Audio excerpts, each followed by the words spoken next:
What's up, Rod? What's going on, Gary? How you doing? I'm good. I'm just getting things situated over here. Jim Lauer. Situated, huh? What's that? Getting things situated, huh? Yes, that's right. See, Jim Lauer is watching and Gene Seymour. Yeah, I see Shannon Weiss and Steve Baker as well. Very cool. Very cool. Man, you ready for it to get cold again? You ready? No. Holy cow. No way. It's getting ready to get cold in Kansas. Oklahoma, Missouri, Arkansas. We're getting ready to drop off here, man. Yeah, my son was telling me they don't have like any more school days left to burn up for the weather. He said if they lose any now, they got to tack them on in May. So add a day. Yeah. Yep. Start tacking them on the back end. Wow. I see Mark Richardson watching. I see Larry Hunt watching. Larry Hunt made it back to Springfield. Shannon Wise says, "Hey guys." Troy Hayes, what's up? What's up? Man, we had some bench racing going on, didn't we? Yesterday. Larry, Snowmageddon. How much snow are you supposed to get, Larry? Rod, what are they calling for here? Like 4 to 6 or something like that? Yeah, 4 to 7, I think, actually. Okay. But we'll see what happens.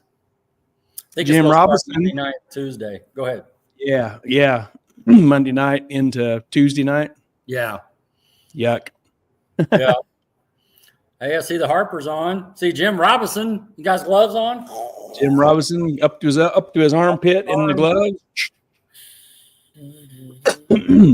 Matt Ray says Larry is going to get more snow than us. He can have it. Yeah, he is. Whoa. 14 inches of snow. We don't want that.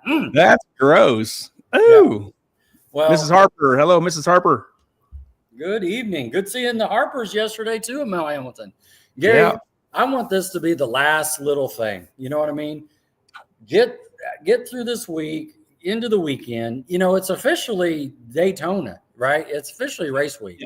So we had race week. We had the Mel Hamilton open house. So like it's time to start getting back into racing. Enough with this winter stuff. You know, we got daylight savings coming around the bend in a few weeks, and I'm ready. 3 weeks. 3 weeks. Yeah. 3 weeks from last night. Yeah, let's just get this going. You know what I mean? We got parts coming in. We got to get motors going, cars ready. I mean, April 5th is going to be here before we know it, isn't it? April 5th? I know. Yeah. Got my little sheet right here. I got this at Mel Hamilton Ford yesterday. You know, our city opens March 15th with the first snow prep race. Yeah. Holy cow.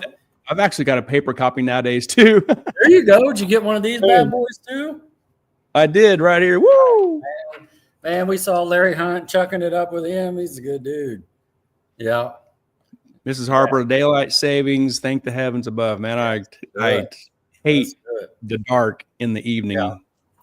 I got my official Rodney Dow Motorsport spreadsheet, too. I see my green screen messing with it, but I printed that off, and it's taped up on January because January is X'd out. So it's there you go. taped up so I can see it. I feel some vacation days coming on to get the car ready. Oh, man. Yeah, it's going to come quick. Yeah. Matt says there'll be some ice racing. Oh, yeah, absolutely. Tracy Lynn is watching. Hey, Tracy Lynn. Tracy Lynn, you missed a good time yesterday. We're going to have to talk to Bobby and Stahl and Steve Baker if they got those cars out of there okay last night. Because when we left, it was sleeting and snowing around 3 o'clock or so. Yeah, it was. I think about 2:30-ish is when we walked out of there, and it was snowing pretty good. It was. Now, did Bob Stahl own all the cars that were on the showroom floor, or did he just own 2 or 3 of them? I mean, it seemed like I'd walk by and it'd say his name on a door. That's Bobby's as well. You know, go to the next car. That was Bobby's. Okay, well, God, it's the Bobby Stahl show. You know what I mean? I think he owned all of it. I don't even have to go to Newton, you know, to check him out. I'll just come to the Mel Hamilton deal. Holy cow, you know. Welcome to Bobby Stahl Ford. No kidding. You know, Tracy Lynn says hi, guys. Hey, Tracy. Yeah, you missed a good time. It was packed. And what about the food? Was the food on point? Yeah. We've had hamburgers and hot dogs in the past. It was a taco bar. I guess you call it taco bar. Right? Yeah. Had some soft shells, had some hard shells. and some nacho stuff. Man, it was really good. Oh yeah, hamburger, chicken, all the fix inside, chips, jalapenos, and now if you went away hungry, that was your fault. You know Yeah, what I mean? yeah, it was really good. Then later on, we got some cake. That's another thing. I see Bobby Stahl. He's walking around with chocolate cake in his mouth. I'm like, where'd you get that? And he's like, oh, it's over here. It's over here. Come over here by Phil's office, you know? And so we went over there and had some of that too, man. It was a good time. That cake was delicious too. Yeah, Shannon says the taco bar was awesome. It sure was. You know, I made 2 tacos and a little nacho bowl, and then I'm sitting down, and then Keith walks over and sits down with his plate. He did it right. He put everything on a plate like a big nacho on a plate with all this. That was the way to do it. That was. I ran out of room. You know what I mean? I ran out of room. And you did it right too, because you had the flat plate and the bowl. You know what I mean? I saw it. Yeah. Let's catch up here. There's Charles. Hey guys, I'm watching. There's Charles McPherson, Mr. 580. That Mr. 580. It is heavy on the Mr.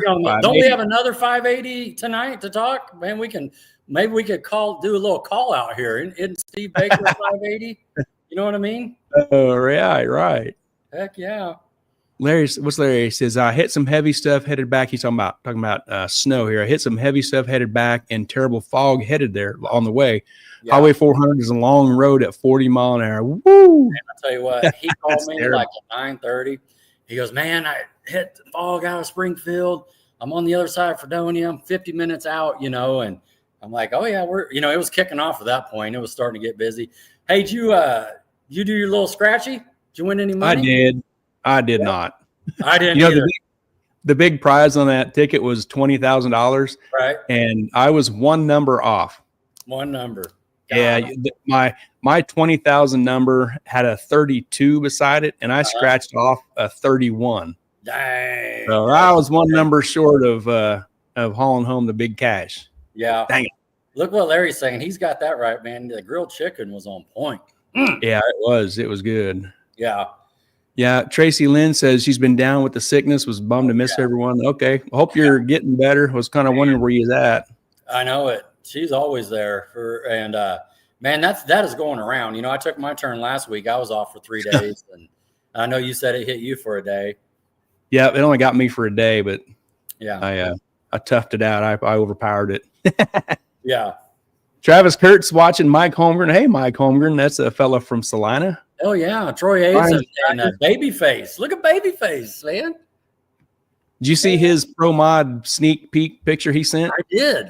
He said that he was just, okay, so what Gary's talking about, everybody, is Babyface sent us a picture of his new engine, or maybe he's a freshen up. I ain't leaking all the details. But he said, just crown me. That's what I need. Crown me right now. It's kind of the same as y'all. Yeah, y'all just stay home, right? That's what I felt. He's like, and he put the hand up like that. So that's what I was getting at. Like, don't even come, don't even bother, because I got the crown. You know what I mean? I'm taking out all the Mavericks and Mustangs and whatever comes my way, right? So that's right. That's right. That's right. Yes, sir. Oh, yeah. He said it's just you forgot to put freshen. Okay. Well, I'm freshening a Suburban engine. Yeah. You'll see. Yeah. You'll see. Yeah. That's what he's saying, man. He's coming for the crown. 275 limited. Woo! Yep, that's right. There's Brian Wise. Good seeing you fellas this weekend. Brian, good to see you. Yeah. Glad you guys made it back okay. Larry says 2 years ago I won a Nintendo Wii system at the open house. Oh, no kidding. Oh, wow. Awesome. Hell yeah. That's great. Stop it. Cool. Yeah, it was a good time. I bet we got some pictures to talk about here. Yep. Yeah, you took some pictures and sent them over, and we got those to share, a few of them, before we dig into our main event, fellas. And then we got some local legends, of Heads Up Racing. That's right. Oh, man, I'll tell you what, I used to race with Bobby back in the day. I'm talking about the 1900s, 99, 99, all that stuff, Wow. MSRA, Mad putting on a little Heads Up, or it wasn't Kid back then. It was WIR with Wayne. WIR, yeah. Heads Up, we go out there and get down. They raced quarter back then. We were running mid to low eights, back then, 160, whatever. in the Yep. quarter, but yeah. And you're racing now that quarter mile an hour is what we're racing in the 8th mile now. Yeah, it seems that way, doesn't it? That plus, Yeah, if you want to get down, that's exactly right. Yeah. Cool. Yeah. We got about 30 watching there, 21 live on Facebook. We're ranking them in tonight. Yeah, hey, see the legends here. Yeah, and if you're watching and you can call somebody and tell them to watch, you need to, because we talked to Bob yesterday at Mel Hamilton, and on a scale of 1 to 10, he was turned on about a 20. Yeah, and he said, I ain't getting started yet. You know what I mean? We could have started this show yesterday afternoon. You know what I mean? We could have. If we had hot mics, we could have went live right then. Absolutely. You know what I mean? Yeah. So if you're watching this, phone a friend, and you're not going to want to miss Bob and Steve. I think Trump's coming by. He went to Daytona, and then he's going to slide in over here. You probably saw That's right. Do a little flyover, park it out here. There you go. Cool. Hell yeah. Nah, but it was a good time. I'm ready. Hey, Scott Linker's on. He's watching. He knows. What's up, Scott? Andrew Klein, Scott Linker. Yeah. What's up? Here's a comment here. Yeah, Scott says, "What's up, fellas? Howdy." Yeah, he should be out. He's talking about being out this year, so that'll all work out. Another player in small tire, Yep. Hopefully he's close. Yeah. Got some time yet. Got some time. Oh yeah. Yeah. We have 5 weekends, Gary, did you say? You said 6 last time. Yeah, this is the 16th. Yeah, so you got what? 1, 2, 3, 4, 5. Yeah, you got 5 working weekends. So there you go. All right. That's enough. Whatever weekdays in between too, is burn some vacation, That's right. Yeah. Yeah. Cool. Do we have anything exciting to talk about real quick? Well, I think so. I think we did have something happen throughout the week, after the show last week, we got a call, the bat phone rang, and we made some, we did some messages throughout the week, and we actually got a little a clue on right now. I mean, you can see it on the screen. I see it plain as day, but I don't know if everybody can see it, but yeah, we did have something. You want to share? Gonna kick that off? Yeah, let's do this. And bam! Breaking news. Whoa!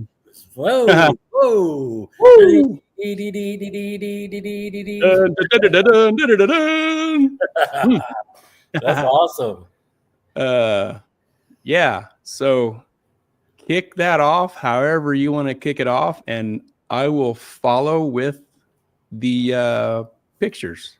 Sounds good. So I'll start right now. So just want to take a minute and start here. And we'd like to welcome Al Schoenwetter and Larry Hunt and the entire family of the Titans of 10-5 racing season as our latest marketing partners in 2025. So with 6 Titans of 10-5 races throughout the Midwest 2025 season, the Heads Up Racing Gary and Hot Rod podcast will give you full coverage of winners, runner-up, special stories after each event, making us, Gary and Hot Rod podcast, the official podcast of the Titans of 10-5. Boom. Nice. Oh, actually, hey, 1 second. I got that. Oh, I had a clap. Dang, I must have got rid of the clap. That's all right. Here we go. There.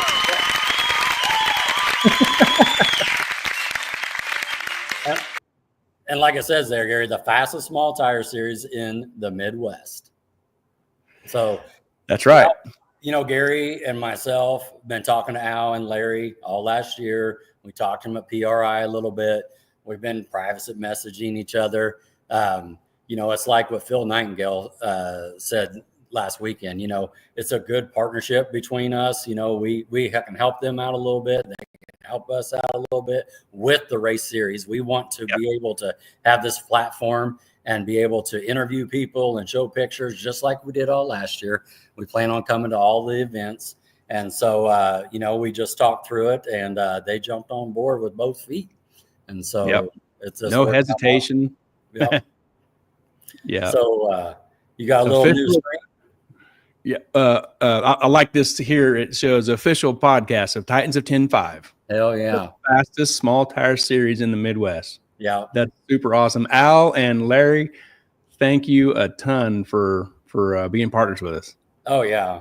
I mean, and that's just, it's like we talked about too. They're actually, how do I want to say this? They're, taking a part with us too. They're like reaching out and they're saying, you guys can be the group to tell the story, with the pictures and bringing the people on and, and they're, this is their baby, that they've started this to welcome us in as family, that's pretty cool there. So, yeah. So what's some of the people saying down there, Gary? You got some comments? Yep. Mrs. Harper says, congratulations. Thanks, Mrs. Harper.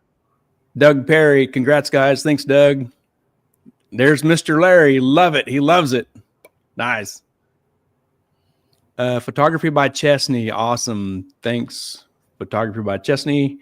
And Brian Snyder says, official like a ref with a whistle. Nice. Yeah, we had a good time and glad we were able to get that done. Yeah, it'll be great working with them guys and we've what we're gonna be doing is pretty much what we've been doing for a year. We're just having fun, talking about it and highlighting the winners and all that kind of stuff that goes on. And man, it's just a fun time. Nothing but a good time. Yeah. All right.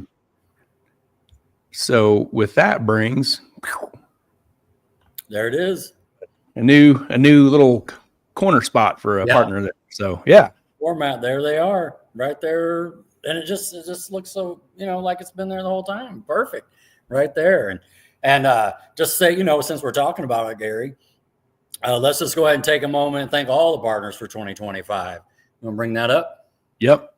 Right, here we go. These partners are with us in 2025 racing season: Mid America Dragway, Ultra Color Collision Repair, Mobile Recon Mobile Detailing, Titans of 10.5, the fastest small tire series in the Midwest, Sandlin Iron and Metal Auto Salvage, and Harry Street Carpet.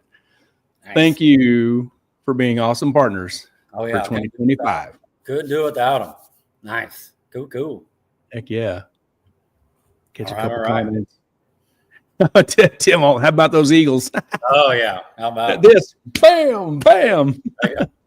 Yeah, I saw a thing on Facebook where they were showing all the Chiefs highlights, and they brought it in. They shown the coin toss, and that was the highlight. That was it. They won the coin toss, and that's it. That was pretty funny. I'm a Chiefs fan. I can laugh too. It's all right. So yeah, wasn't their day. No, that's it, exactly. Just like racing. That's why you race. That's why you play. That's right.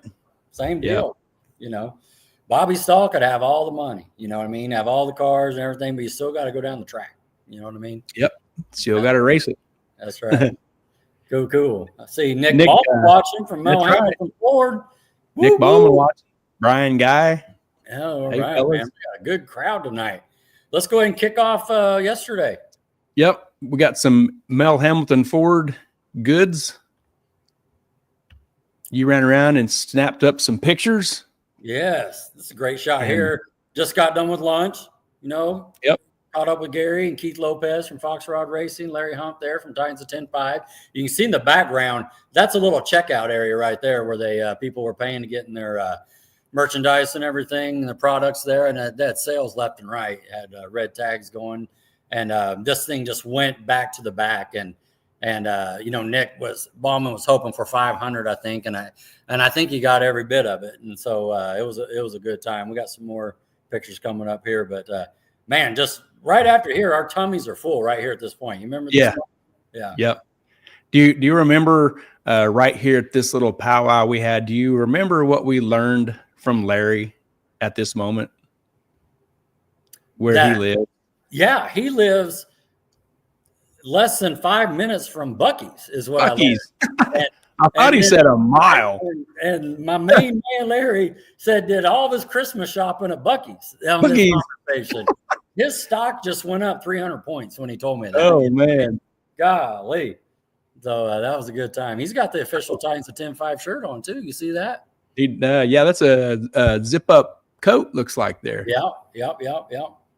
Check out Nick. Nick Ballman says, I have you on one screen and Daytona on another. Oh, there he goes, man. The Daytona 500 still going on. They must have had some rain delays or something. They did. It's going to be a late race. Yeah. And I'm not going to say anything out of turn, but I'm going to make an announcement right here. Okay. Since I see Nick Ballman on, and I know Larry Hunt's on, and Al will watch this back later. Oh, but right. there was a moment where Larry and Nick Ballman got to talk to each other and do introductions. I did a little introduction. Larry came all the way from Springfield, 4+ hour drive, just to hang out. And then he went back. Before he got to leave, we got to have a little quick, introduction and everything. And then I'll circle back and catch up. But Nick Ballman did say that, Mel Hamilton Ford, we need to do something for the Titans of 10-5 series. Don't know what that is. Don't know if that's tires or products or just whatever to the winners, of the championship or whatever it's going to be. But he did mention that we'll have to get together and help support the Titans of 10-5. So I just want to let everybody know that Mel Hamilton Ford sees what you're doing. They like what you're doing. Appreciate you coming up and hanging out with the day. And they want to help as well, and they just want to keep, drag racing, circle track racing, whatever kind of racing alive in the Midwest. And so we'll definitely circle back on that. Appreciate you, Nick Ballman. Appreciate Mel Hamilton Ford for doing that. Yeah, that's awesome. Thanks, Nick and Mel Hamilton and the whole Mel Hamilton team. That's really awesome. Yeah. Very good. Yep. You found this guy. Oh, yeah. Brown. Speaking of legends, man, the last time I saw him was at PRI, when he bear hugged me, came behind, and he still hadn't had a haircut since then. He's supposed to get one tomorrow. But, I told him he's wearing the wrong jacket. I don't know. You know what I mean? And, let me tell you, when I put this picture together, I can crop the sides and the top, and I was going to bring the bottom up, and cut off that fuel tank. But I was like, nah, that's not right. That's not fair to do. This is Mitch, man. I've known Mitch since I was 12 years old. Me and Marty and Mitch and Flip and just hanging out. But he was out doing his thing too and getting some products and talking to some people and stuff. And he had some cylinder heads to make for his engines, and he's getting his nitro bike already. And so it's a good moment to catch this picture with him and as we're just kind of walking through the crowd. Yeah, that's good. Good stuff. Heck yeah, rolling on to this was a fella from Pro Charger. Yeah. We got here with Nick and this Pro Charger guy. Yeah, Nick Roberts, and this is Philip from Pro Charger. So he drove this truck behind us up that morning, parked it in there. It's a Coyote with one of their Pro Chargers. It's their kit. It's around $8,000. It's the head unit, the ribs, the belts, the pulleys, the injectors, the booster pump. And this thing made 642 rear wheel horsepower on this thing, and he drove it all the way from Kansas City. I mean, these F-150s are just blowing up, and But it was good to meet Philip, and we actually ran into him at PRI as well, next to that big board where they had all the names and stuff. He was with the, Eric and those other cats that were hanging out there.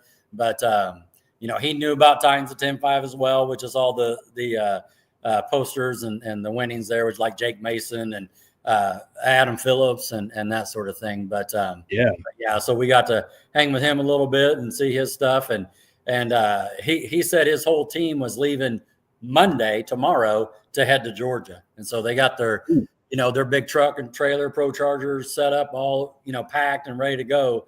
And so they said Monday the driver takes off, and then Tuesday they fly out.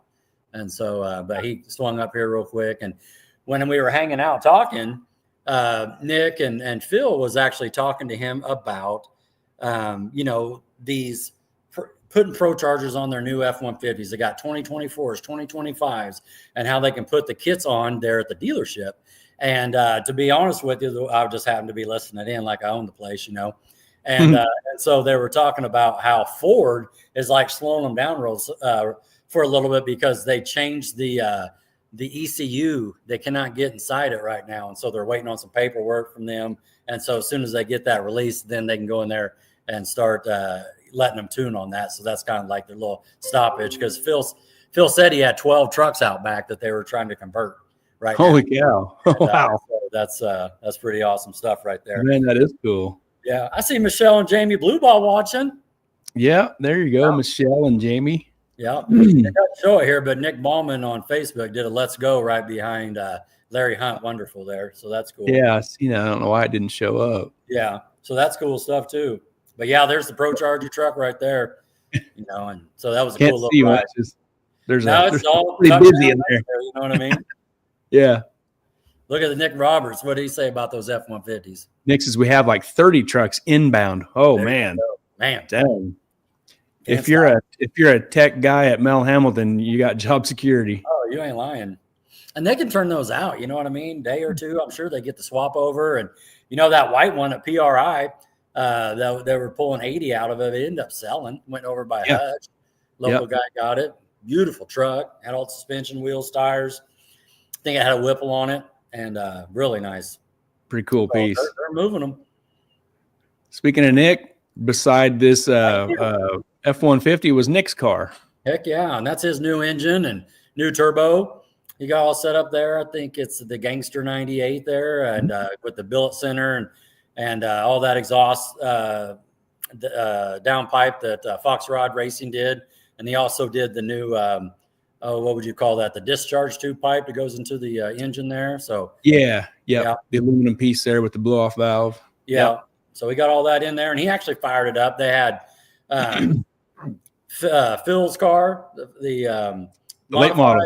Yeah, they fired that car up. Bobby Stahl fired up one of his cars, and then Nick fired his car up too. And I hate to, I'm here to tell you right now, but that methanol was burning my eyes out. You know what I mean?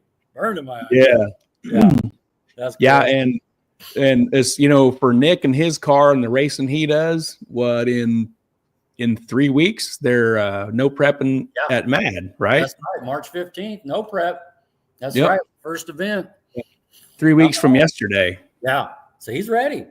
He's ready. He went to the dyno. He went to Wichita Dyno and have Chris kind of get a little tune up on it, make sure everything was shaking out.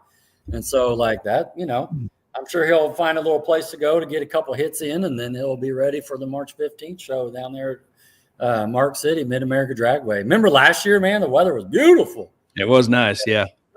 It was just good to get outside. You know what I mean? I think that Forever Fudge down in Texas, that guy's got this thing says, we outside. I mean, that's just what it was like. Yeah. That was awesome. I see Marvin Jenkins and Brett Lobo watching. Marvin Jenkins. Russell Foreman says, what's up? Hey, Russell. Yeah, Marvin Jenkins watching. Yeah, Larry Hunt had some good things to say about you yesterday, Russell. Glad things are going well. I mean, anybody that makes the flyer, you know what I mean? That's right. You know they got their stuff together. Yeah. You know what I mean? And it's a here's white the food line right here. Gary, I see you got both hands full there. Is that you? I do, yeah. Yeah, I got the plate with the tacos and the bowl with the chips and the meat and the queso sauce on it. Yeah, it was really good. Nice. Heck yeah. That was a good time right there. Larry's saying something here. Larry says, would love to work with Mel Hamilton family. I love what you're doing for the motorsports family. Good group of racers in that area, and all are welcome to the Titans family. Nice. That's right. Very well. Right. Hey, let's take a pause. Raise your cup for that one. Here. There you go. Woo. Take that right there. Good stuff. That's right. What a great group of people. Mel Hamilton, Titans, all the racers. Woo.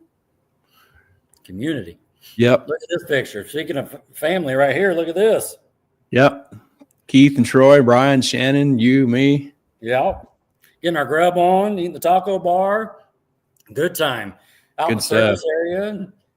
Did you go check out that little, they had the little banner up there and the trailer in there doing the merch, and then they had that modified car over there, Mullins? Did you see that? I walked back over there, look at that trailer, and they already had it broke down. I was okay. I don't know if they were selling merch or what, but whatever it was, I missed it.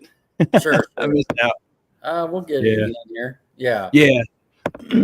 Greg Freeman watching. Hey, Greg, I introduced you to him there late in the day when we stand in front of Nick's car, the painter from Salina. Yeah. Salina, yeah. Old neighbor.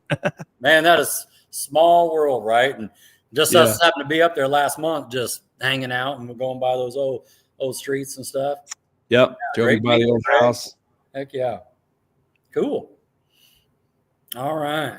Yeah, Greg says it's great to see you guys. Heck yeah, Greg. Cool. Then we got to have dessert, and we got busted here. Got busted by Larry, both hands. I mean, we couldn't get away, you know.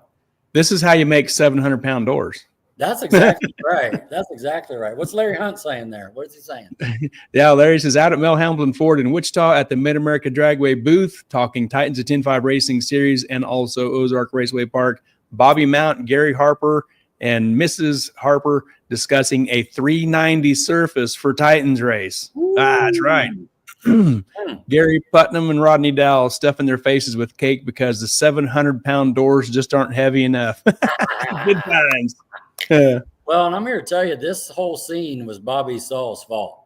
Steve Baker, Bobby Stahl went over there with the cake, and he's like, "Hey, we got the cake over here at Phil's office." I didn't even know about it until they brought it over. So I mean, so that was good stuff there. We got who we got back there behind there? Isn't that Greg there with the Chryslers, that family car? Yep, Greg Freebus and Shannon and Brian. Yeah. Oh, this was bench racing at a level 3 right here, because Greg's got the family car. Is it more race chassis? Yes. There in Missouri there. Yep. And we got to see a sneak peek of that on Facebook this week, if I was remembering right. Yep. And we're going to have to get with him and maybe get some little deeper inside pictures of that little hot rod as it gets a little closer. And so he's expecting to have it back home in late March. He's hoping and work the entire month of April and try to make Titans in May, he said. That'd be fantastic. Yeah. And it's got one of them Gen 3 Rob Gross, Hemis like Troy Aves, all those Billet Boys. Yeah, that's what we need. That's a new nickname for them too, the Billet Boys. Billet Boys. Because, back in the Pro Stock days, you had the Dodge Boys. That's it. They're the Alderman and Jeffrey on. Yeah. Now we got the Billet Boys. Yep. A's and Cleavers. Hell yeah. Man. That's awesome. It's official. It's official right now. I'm saying it. Billet Boys. Yeah. Aves will like it. Chime in, Aves. Right. I see you. Yeah. Cool. It's another little view of the people and the little checkout counter there. And it was a good time. Yeah. There's some cars there. One of Bobby Stahl's cars. This really cool. One of Bobby's. One of, I don't know how many he's got. I don't know. Yeah, big block Chevy and it's a beautiful '69 Camaro. So I've been working on it for a little while. It's a big tire car, just really nice. He fired it up, as well, and a couple times. Yeah, and I stuck my nose in there. Yeah, I stuck the nose in the door side of the door there, and peeked in the interior, and I'm like, man, this would be. You look out the front. There's the big blower. Oh yeah, it's like, man, this would be fun to cruise around in. Oh yeah, this is the car I think he had in the little Cars for Charity last month too, in the downtown Wichita. The big event. Right. Okay. That's right. Yeah. Yep. Yes. Here's the Nightingale's late model. That's right. And they just got this up. Yeah, they fired this bad boy up, and that's a I was going to mess around because it's got a Ford in it. That's that's a D3 Ford motor there, and it sounded so crisp, man, when he fired that bad boy up. And they're going to do good things with this thing. This is a brand new car for them for this season, and I'm just excited to see them out there, and so it was pretty cool seeing all that things. This thing was slick, wasn't it? Yeah, that was a nice looking car. Very nice. And do you know who this was? It said Michael Manning or something? Michael Manning? Yeah. No. Beautiful car. But it was a nice looking car, though. Yeah, very nice. Yeah, a little small tire car. Hopefully he can make it out to Matt as well, Don't know what tire. It was just, I believe it had a slick on it, so I don't know if he's doing road prep or what he's doing, but a very nice little car. Yep, it looks good. Yeah. Bernie Holzman. That's it. Yep. So I got a story. Yeah. So I took this picture there and just a story on this. And so you can see, these are pictures from back in the day. And like I remember myself, like right now, I'll tell you a quick story. Like I'm 12 years old and I'm at M&M Dragway. You know what I mean? That's before it was before it was WIR. And I would go to the fence and watch Vern Holzman and his AMX get on the top picture above. It had a small block Chevy with a Roots blower on it. And let's go to that next picture.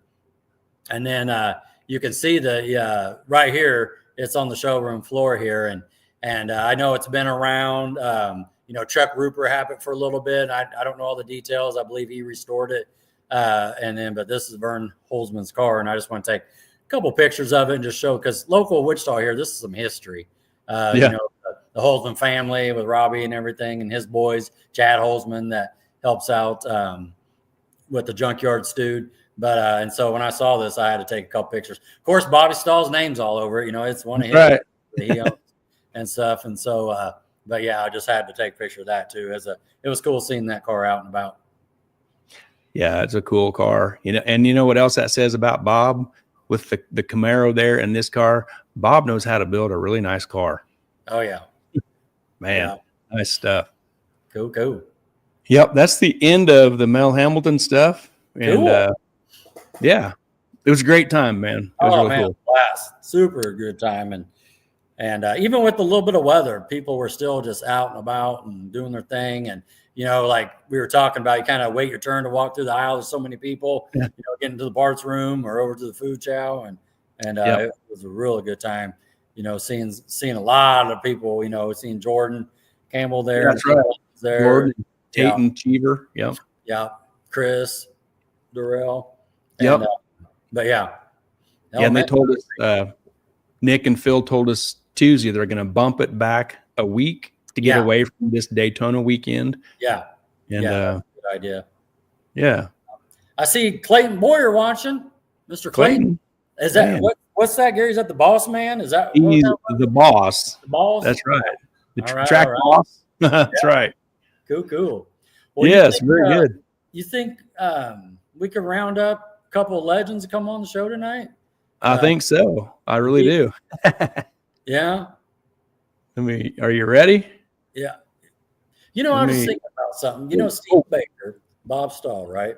Yeah. Did you ever notice that their initials are the same but flipped? You ever notice that?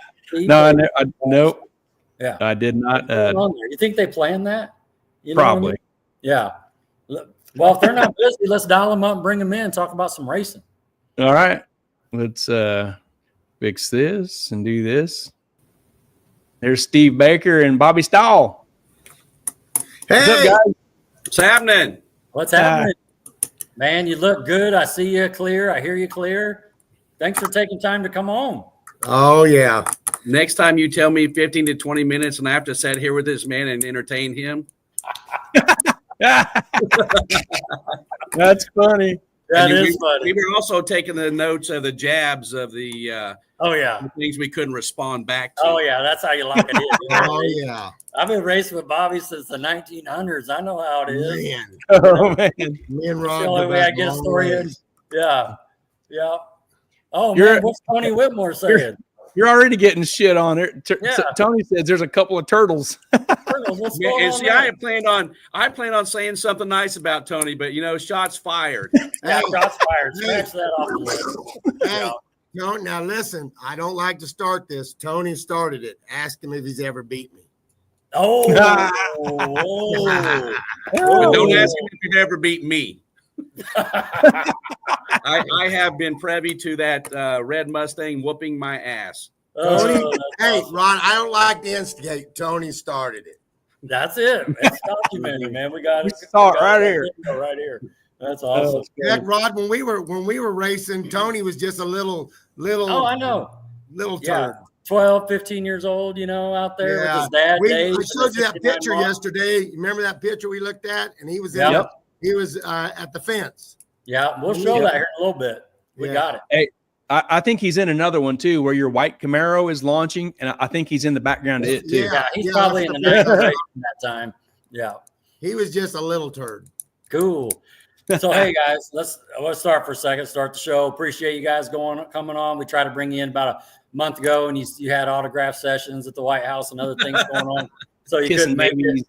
And so now we were able to line the stars up, and we locked it in yesterday, and we're just going to take some time and to talk. And so we might ask like a pointed question to Steve or a pointed question to Bobby, because you're both kind of on, and then there'll be times where, who wants to answer whatever. But so we'll kick it off, and I'm going to start with Steve. And I told you this yesterday. I'm going to ask you both, what was your first high school car? What did you drive in high school that you took, back and forth? So Steve, what'd you have? I had a 1978 Camaro. Ooh. And actually, it's kind of funny because Bob will contest to his too. But yeah, I had a 1978 Camaro baby blue with the white vinyl interior. Krager's on it. Thought I was the shit. Oh yeah. Car was slow as hell. Sounded good though. Sure.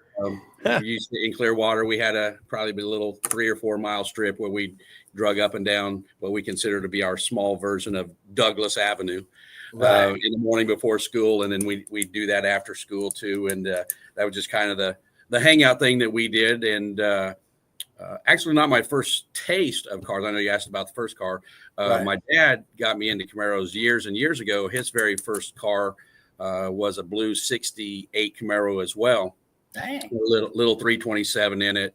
Wasn't really anything radical. Had the big tires. Back then they weren't tucking tubs and doing all that stuff. They poked out the side and looked like the frog hopping down the road type deal. But got into that and started working with Dad. He wasn't a mechanic, but he could throw motors in and out and stuff like that, and do some tuning and stuff like that. And so that kind of got me when I was probably about 10 or 11 when I started getting into it that way.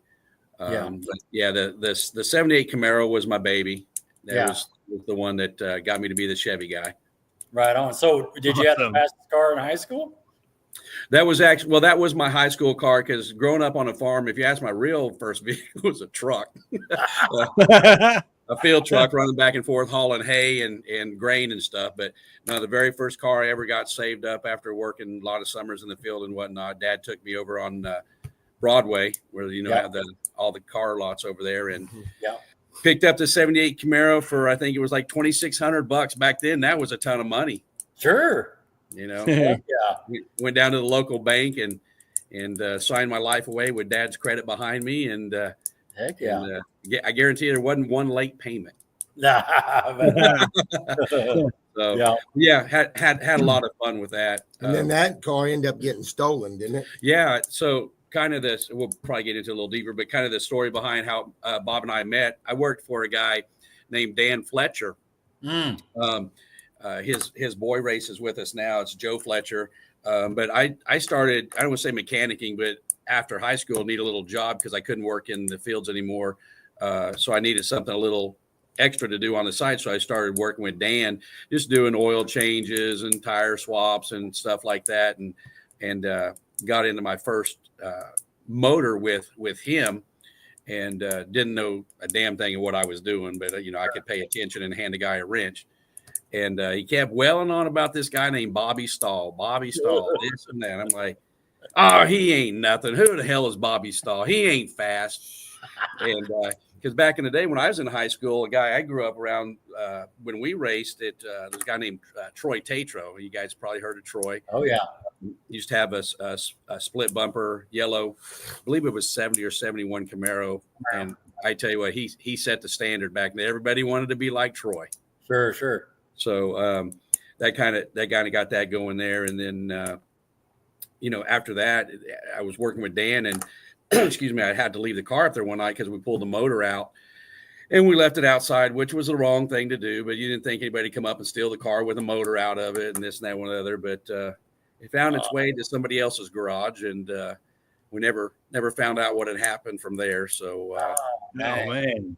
Dang. Yeah, Phil Nightingale, he's asking a question about that car. Go ahead, Gary. Yeah. Phil, just right when you started telling that story, Phil asked if Steve, do you still have the Camaro?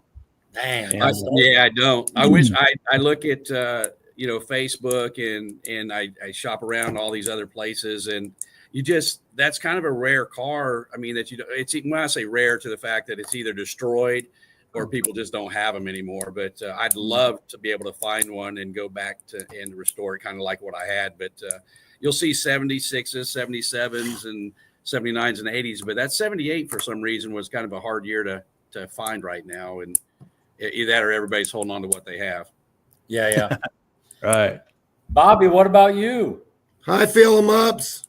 I like my buddy Phil. I got to say hi to him. Listen, anyway, I got a big story. I was 15 years old, and I was driving my dad's pickup, and we were sitting at this big D parking lot drinking beer in the parking lot, and my Camaro went driving by the bridge, and I said, there goes my car, and I jumped in the truck and chased him down and gave me a ride in it, and a lot of people wanted my Camaro back then, and he ended up selling that car to me.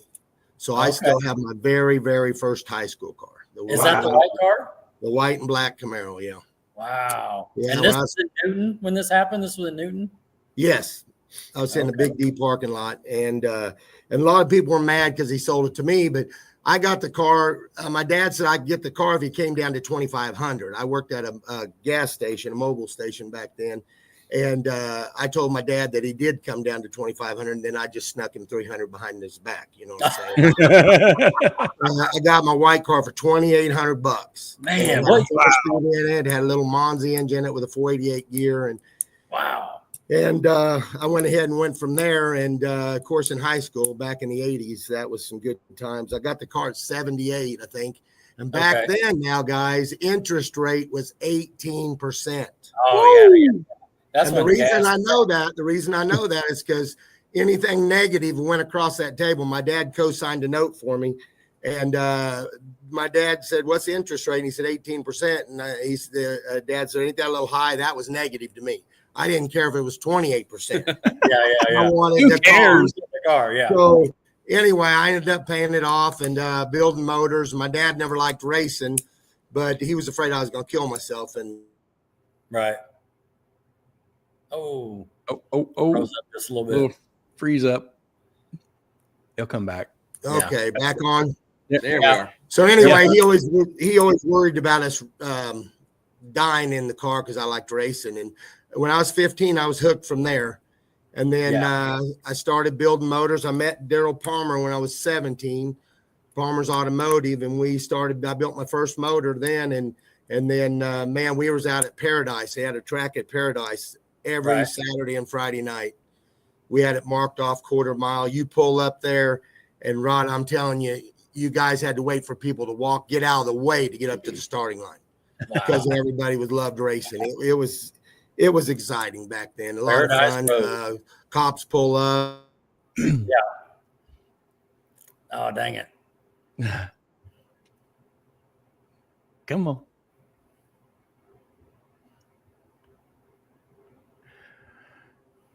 Oh, dang it. Are we losing you guys? Yeah, a little bit. Just come with it. It's just freezing up a little bit. Yeah, the cops pull up and they said, "What are you doing, Stahl?" I didn't lie to them. And what are we going to do, sit and lie to them? What are we doing out here? I said, "Well, I just got done beating that one, and I beat that one, and I beat that one." I said, "Till you showed up, I was getting ready to take this one out." You know what I mean? Yeah. Corey Bessie was out there in the day. I'm telling you, back in the 70s and 80s, it was unreal. It was a good time. Yeah. Nowadays, if you pulled up and the cop pulls up and you see spin the tires, hey, that's so bad today, you're going to jail and throwing the key away. Yeah. Right. Yeah. Back then, it was good time. But that's my very first car. Right. And then Gary, got a picture of that one? Say what? I do. I want Gary to throw a picture up of it. Yeah, we catch a couple comments here. Bryson Ryan says Bobby Stahl is a bad mofo. That car back in the day, like I said, I used to run 840. So I was ahead of my time. I never realized it. I had drum brakes and a parachute. Yeah. Okay. And I remember that car. I wasn't worried about stopping. I just wanted to go fast. And there was a few times they forgot to pull the parachute pin. Yeah. And I went through the quarter mile at 163 mile an hour on the brakes. Yeah. And oh my gosh, at the end, them brakes were smoking. So, oh man, Bobby Stahl. Yeah, that was some crazy days, right? There's my high school picture right there. Senior in high school. That was the king of the hill right there. 4-speed. Slot mags on them. Had this big slots jacked up. Had Mickey Thompson M15s on it with air shocks and 4-speed. And man, we had some good times. Man, if that car could talk, we'd all be in trouble. And to be able to say that you still have that car, like that's 1 in a million right there. Yeah. I cut the roll bar out of it and had Cooter's Body Shop in Goddard go through everything. I mean, frame off, new frame, everything. The only thing original on that car is the roof and the deck lid. Okay. And that's my very first. That car will never be raced. I got a big block in it, 462 big block, made 639 horsepower on the dyno, pump gas, and it just sounds awesome. It's got a sniper intake on it, throttle body, and It's a very beautiful car. Oh, love it, love it, love it. I don't know. Do you got an updated picture of it? Oh yeah, we got a lot coming, Bob. Yep. We're gonna We'll catch get there. some comments here. A lot of guys are digging on Bobby Stahl. What do you got, Gary? Yeah. Michelle Brown says Bobby is the man. Hey guys, I'm just human. I'm just human. And Phil Nightingale, me and Phil used to race in the day. Hey, don't be tell him getting laundry out there about Phil. Come on. Well, we used to race in the day. Me and Phil had a good old time. Yeah. He loves the ET. Rod. He loves the ET slots, Phil says. Yeah, that were N50 15s, air shocks. That car was pretty bad. That was the recipe, wasn't it? Yeah, it was back in the 80s and 70s. Them were bad boy. Johnny Nitro says, how fast do you want to go?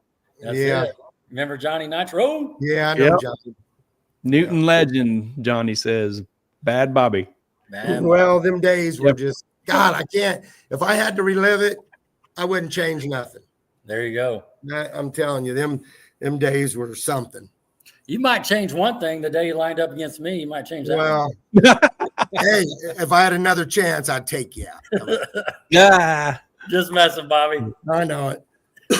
But no, them days, racing days, the track was full. If you got up and left to go get you a hamburger, you lost your seat.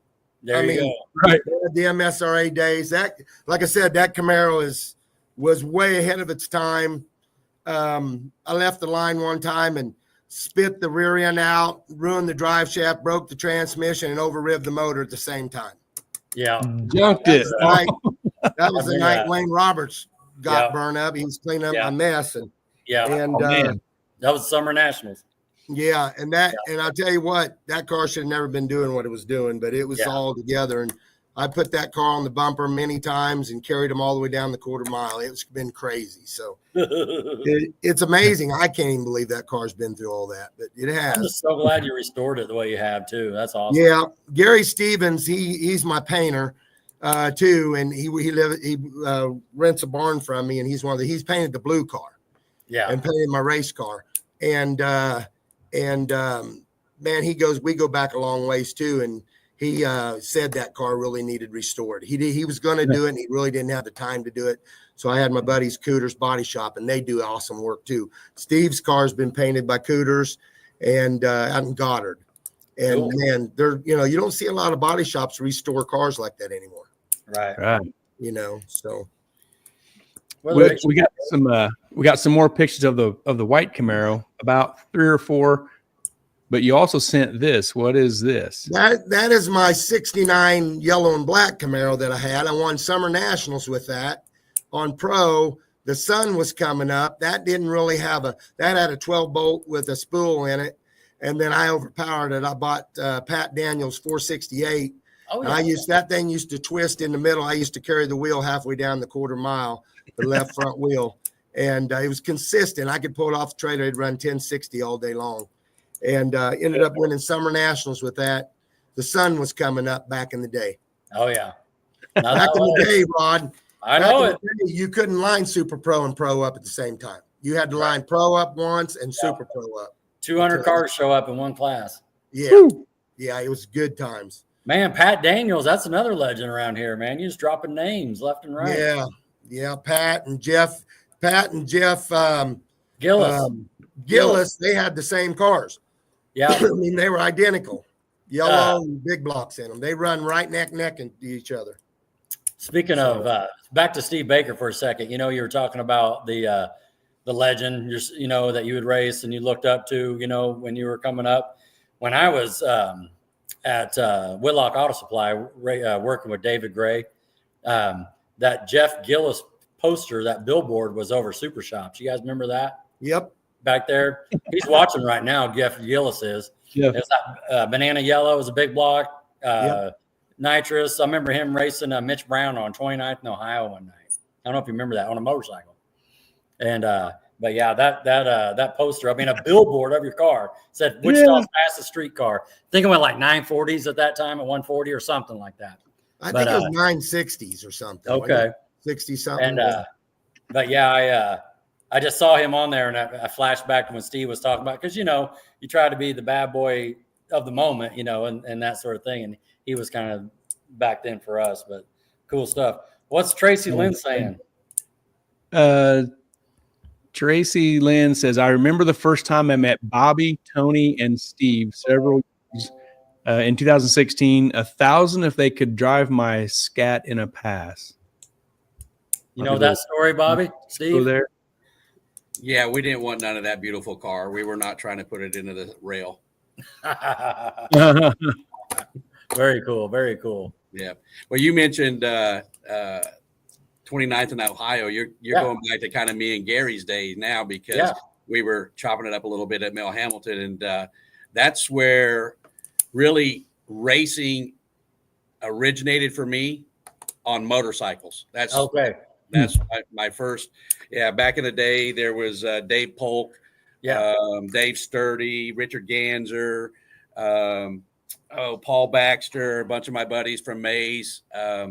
That's when we used to go over there, and we'd stay out all night racing up down in 29th in Ohio. Yeah, we had a blast over there. I had the smallest bike out there, but I had one of the best tuners around, Scott Smith, a kid I went to school with in Clearwater, and I had that little 600 F2, and I was just tearing the hell out of those guys on those 750s. Sure. They couldn't stand it, but that was some of the funnest days that I ever had over there. And then I smartened up and got off a bike and got in a cage. Yeah, I hear you. Hang around with Tracy Lee at that point. He was kind of running at the same time. He had a little bike as well. Name, but you just so many people. It's just it's one of those things where it's like what we have now. It's a big family. Yep. And we continue to love everybody that we come across, new, old. We're starting to meet some people now that coming into the 470 classes and the 580 classes that are, coming from out of state to hang out with us, and just a great group of guys to hang out with, enjoy what we're doing. With the kind of I don't say total decline, but a little bit of down activity recently, or in the last couple of years that we're facing with racing. These guys are moving around, and we're kind of like I'm gonna piss everybody off and say we're going to try to make racing great again. That's so good. Yeah, you ain't making no man. Gary, put the white one on there. Yeah. Jeff Gillis confirms 943. 143 back in the day. That was fast. Hey, Bobby, here. You got to put that ink pen down. Oh, the clicking. Somebody's clicking a pen. All right. What else you got? There you go. Oh, there we go. Woo, look at that. That was the Camaro days right there. Yep. So, and I got to confess that one night I was racing Steve Ash on an Anthony Dawkins race. Yeah. And I put that on the bumper. Came down, I hit the gas, picked it back up. It was way too high again, let it out, came back down and picked it back up. And I carried the wheels all the way down to the end of the quarter mile, laid them down, and ran an 8.99, I think, and beat Ash. And everybody said, Bobby's showing off again. I just wanted to win. I know. I wasn't trying to show off. I just had to win. Yeah. And I ended up beating Ash that night. And Ash has tried to beat me in the Blue Mustang, never has won. Yeah. He could have one time, but his conies wasn't big enough. Yeah. Yeah, he let out on the 1,000-foot mark, got a little squirrely, and I went by him, and I got sideways too, but it was good times. It was good times. But Ken from Midwest Gillette was out there that night, and I never knew Ken till I walked in to get a tranny done. He goes, I know you. And he said exactly what I just did. That's exactly what happened. It was wild. It was crazy. So there's all the crowd. Look at all the crowd behind that. Yeah. That was crazy. I think Tony's back there. Look at look at that baby face right there. Little kid. Look at little Tony. Yeah. Next Tony to the had diapers on still. Yeah. Tony had diapers on still. Depends. Dang. Yeah. So everybody that's listening out of the house. Hold on a second, Bobby. Everybody's listening. If you look right behind Bobby's roof line, right where the telephone pole is to the left, and the white T-shirt. That's Tony Whitmore right there. He can chime in. He's probably in the 9th grade, 10th grade right there. But just a little tat. Yeah, every minute of it, man. See, and guys like you and his dad got him into racing. Huh? Guys like you and his father got him into racing. Oh, I know it. Yeah, Tony's came a long ways. Yeah, he's a bad boy now. Yep. Yeah, he's man. 007. Is look this at the like crowd, guys? Look at the crowd. That's crazy. Yeah. Remember some good times, Rod. You were there. I know it. Man. Is this like early 2000s, the MSRA days, late 90s, early 2000s? Early 90s. That was early 90s. Yeah, that was for MSRA. Wayne would put on some heads up stuff, small tire, big tire. You had to have mufflers, and that was it. Yeah, it was good. That was a drag radio right there. I was running the drag radio class. Right. Yeah, at home. But man, I wouldn't change it for the world. Yeah. Good times. Is that Tony again? That car will never be raced. Is that Tony right there behind me? See, look at that. Tony wanted to be Big Daddy. Tony enough of that. He wanted to be a part of it. Whitmore saying he just chimed in. Did he? He did. Yeah. What are you saying, Gary? Tony says, I didn't miss no heads up stuff, but this was definitely O's. Yeah. Yeah, I think that's what I was thinking too. Because you got the drag radios on right there too. That's when you, Rodney Williams, Right. The cat from Newton in the blue or the purple Dodge Duster, Steve Ash, the kind of the locals there. Oh, right. Tony's saying that ain't him in the. Tony says it's not him. All right. That's not him in the gray jacket? Yeah. No, he says it's not. All right. But here's another one too, like in the red jacket. Is that Flip? No, that's Chuck from Bear Tire. Okay. I think that's Chuck. Yeah. From Bear Tire, Chuck? Yeah. Yeah. So, so no, them were some good days. Bobby, let me ask you a quick question. You even have a seatbelt on right now when you're in this thing? You got a seatbelt on during this? Back then, I really wasn't worried about safety. I know, man. I just wanted to race. I really wasn't worried about safety. I mean, I just go, I know. People would always get on me because they would always let me slide and they would get teched and get in trouble. I'd have seatbelts that were probably 10 years old, and stuff like that. But it was good times. It was. Gary, another one was Campbell. Shannon had his white hatch, during this time. Yeah. Yep. Yeah. That's right. Yep. Shannon Campbell, that was me and him run one night. We had a little showdown. Yeah. Yep. So, cool. Fun times. That's so cool. We still got this car. What did it run like in this configuration here? 846, 163 mile an hour. That was in Tulsa. That was the fastest time. And Rod was there that night. Yeah, I was there that night. 846, 163 mile an hour. So awesome. And that was turned down. I mean, I couldn't use it all. I had a 500 horse progressive or a 500 horse nitrous on a progressive, NOS nitrous progressive on it. Was it like a 468 or what was it? No, it was a 468, and then down the road I built a 496. But I was running 468 there.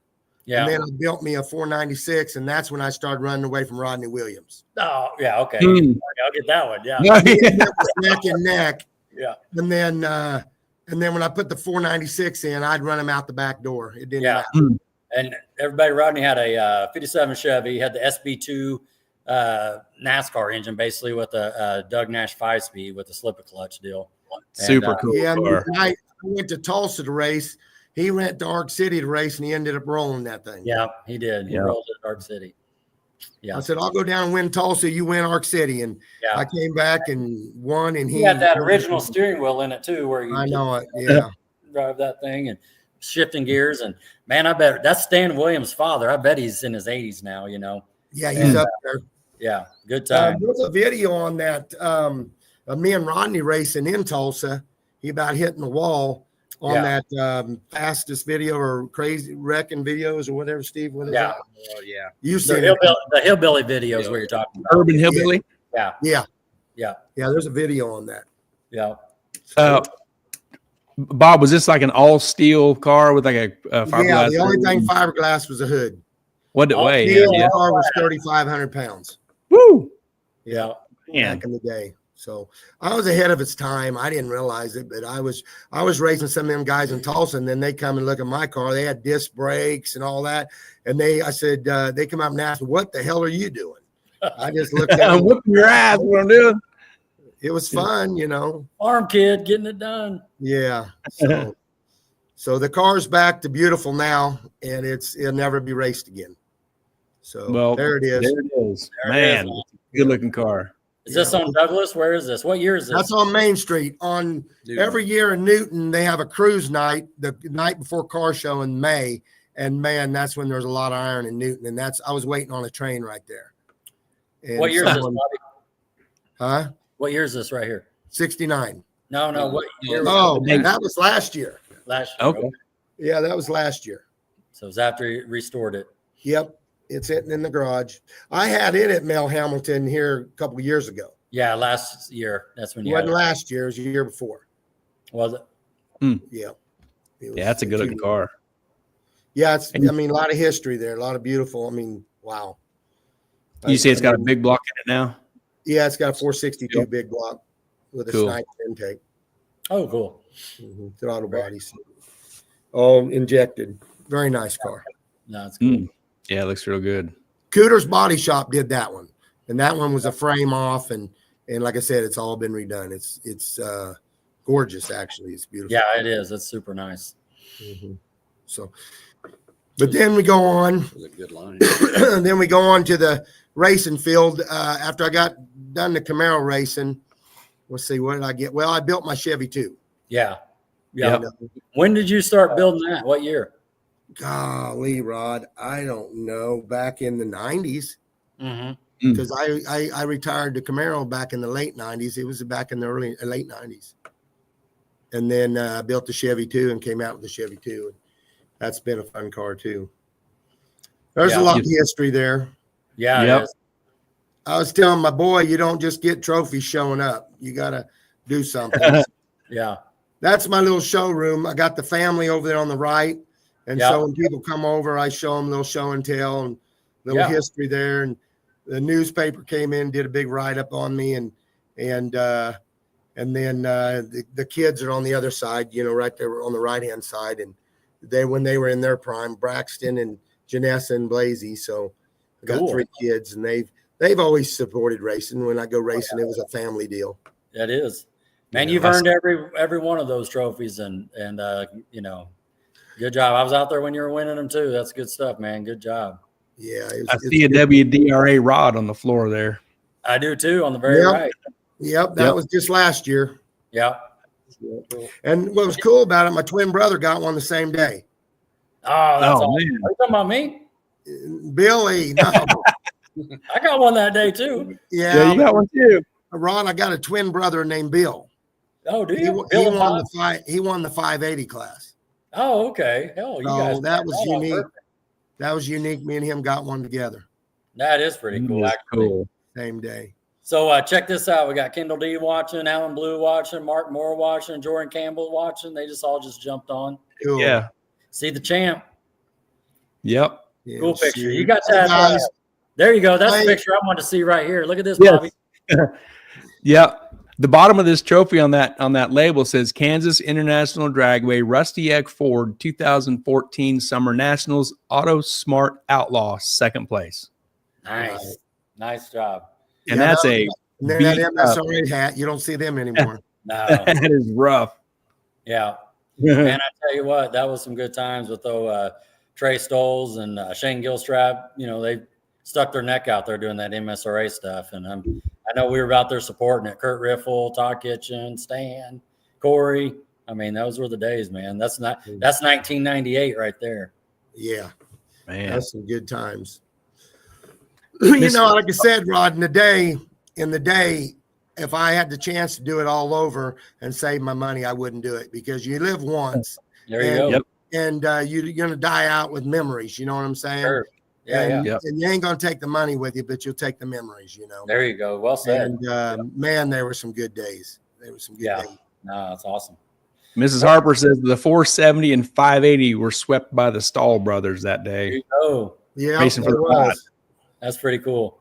And Billy didn't race a lot. He came out and his car was right on and got right on the money. He ran a 580 on the money in the finals. And I told him, if you don't cut a light, boy, I said, you're letting the car down. And he did his job. He cut a heck of a light that time. Well, he must have done all right. 580's got some killers in there with Charles and Steve. I mean, there's a lot of cool cars. I know Tanner won one night doing 580s. There's a lot of there's good competition in the 580. Yeah, sure is. So right on. But good days. I built that car. I was going to race it, but I built it too nice. I got race cars, so I'm not going to race it no more. I mean, I'm not going to race it. It's just a beautiful show car. Yeah. What is this? Is it a 580 something or what kind of motor is it? That's a 555 with a 1071 blower, and it made 940 horsepower on the motor dyno. Okay. And it wasn't turned up. It wasn't cranked up. It was just just got the normal pulleys on it. So we don't need to crank it up any more than that. Yeah. But yeah, it's got blue pearl in the white. That car's really Gary Stevens has been painting since he was 13. And man, he saw the white car and he wanted to outdo the white car. And I let him paint that car. And man, I mean, unreal. He did a hell of a job. Very cool. And me and Gary Cars for Charity last month, Bobby? Yes. Yep. That was at Century 2 at Cars for Charity. Very cool. Yep. All right. And what is this? That car's the Gremlin. That used to be a Holzman car. Robbie Holzman, I think, used to race that one back in the day. And I think it was red or orange. Yeah. I think it was red. And Chuck Rupert got that car. Right. And then he sold it to me, and I put a small block in at 385 with 300 horse nitrous and made 950, I think, to the crankshaft horsepower on 300 horse of nitrous. And then we went out on a Wednesday night, and that's what happened there. Tracy was there that night. She took a picture of that. Yeah. Yep. So I still got that car. I got a 434 I built for it to put in it.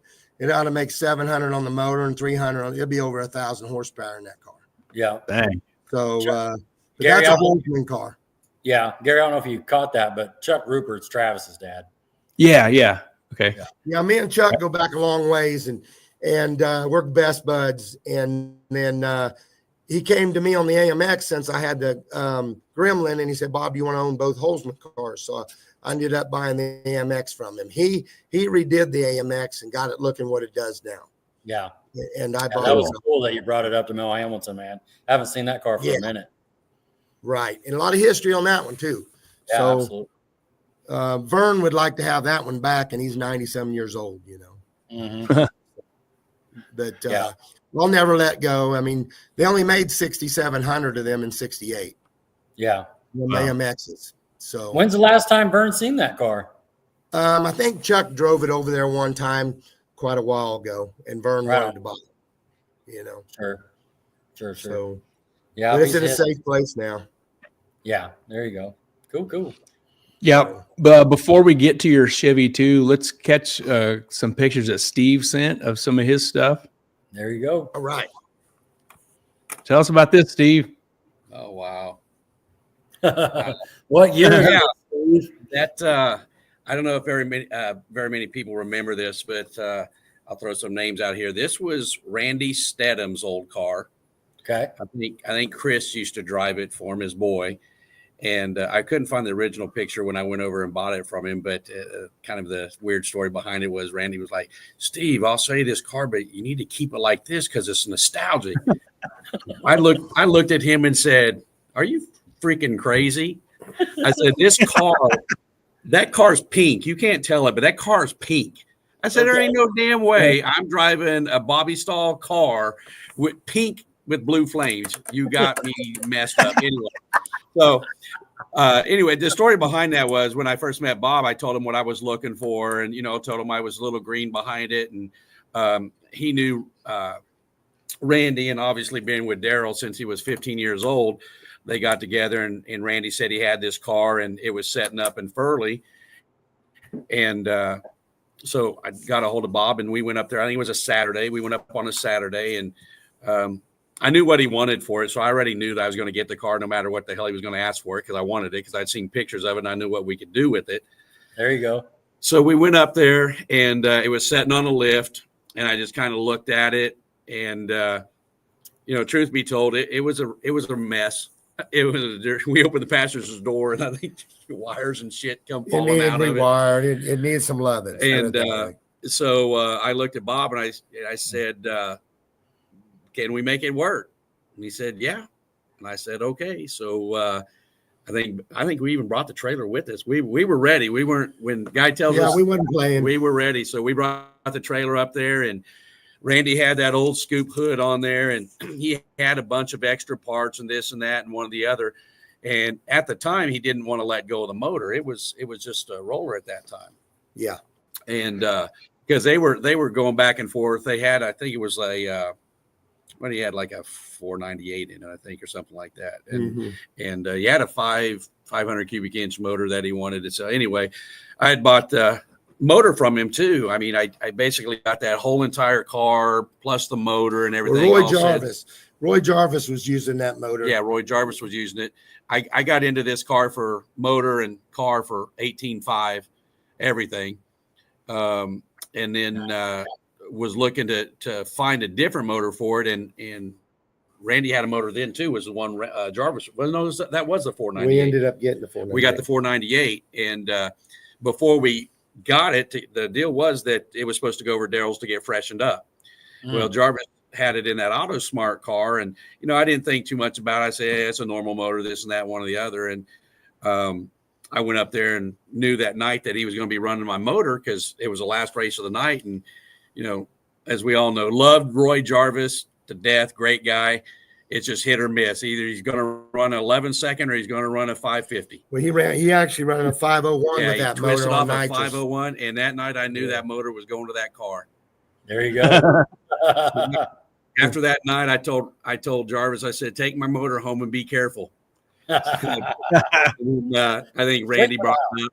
Yeah, Randy brought it up to Daryl, and then Bobby got it. They tore it all down, freshened it up, made sure everything was good with it. We got it back in there, and I think it actually turned into like just a little over a 501 or 502 after. Well, you were running quarter mile back then. Yeah, we were running quarter miles. You were running 890s. Yeah, 90 with it. Yeah.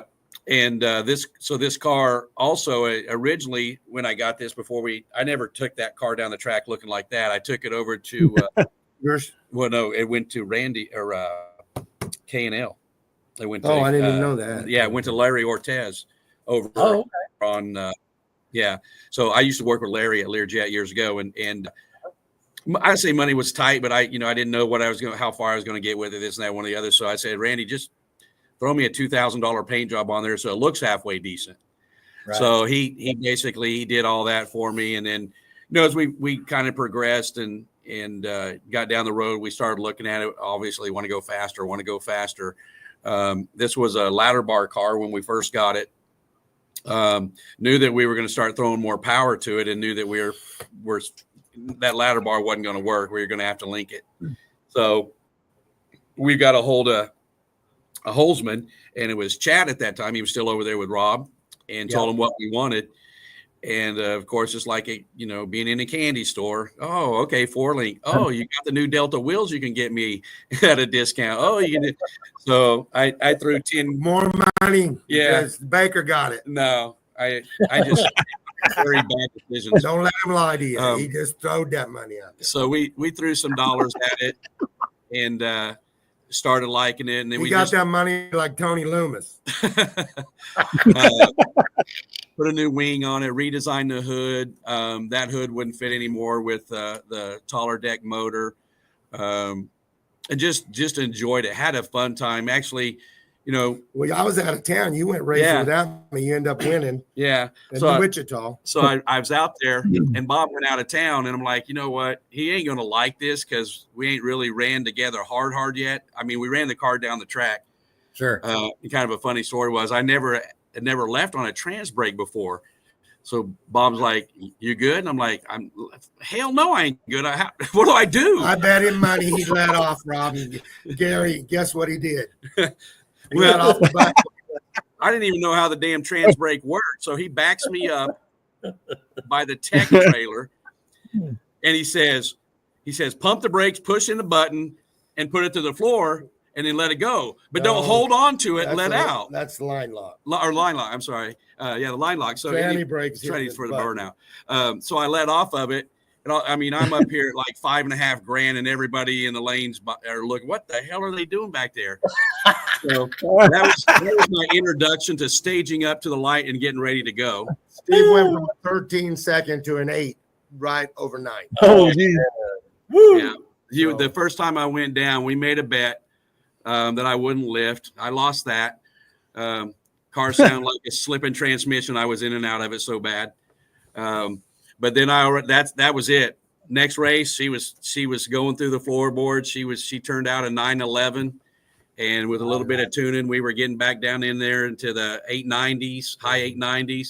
Nice. And then about a couple years later, that's when they switched us over to going to 8th mile, which we really liked, fast, but not as far, less wear and tear on the motors, things like that. Yep. Yeah. So you think I get fired up at the races?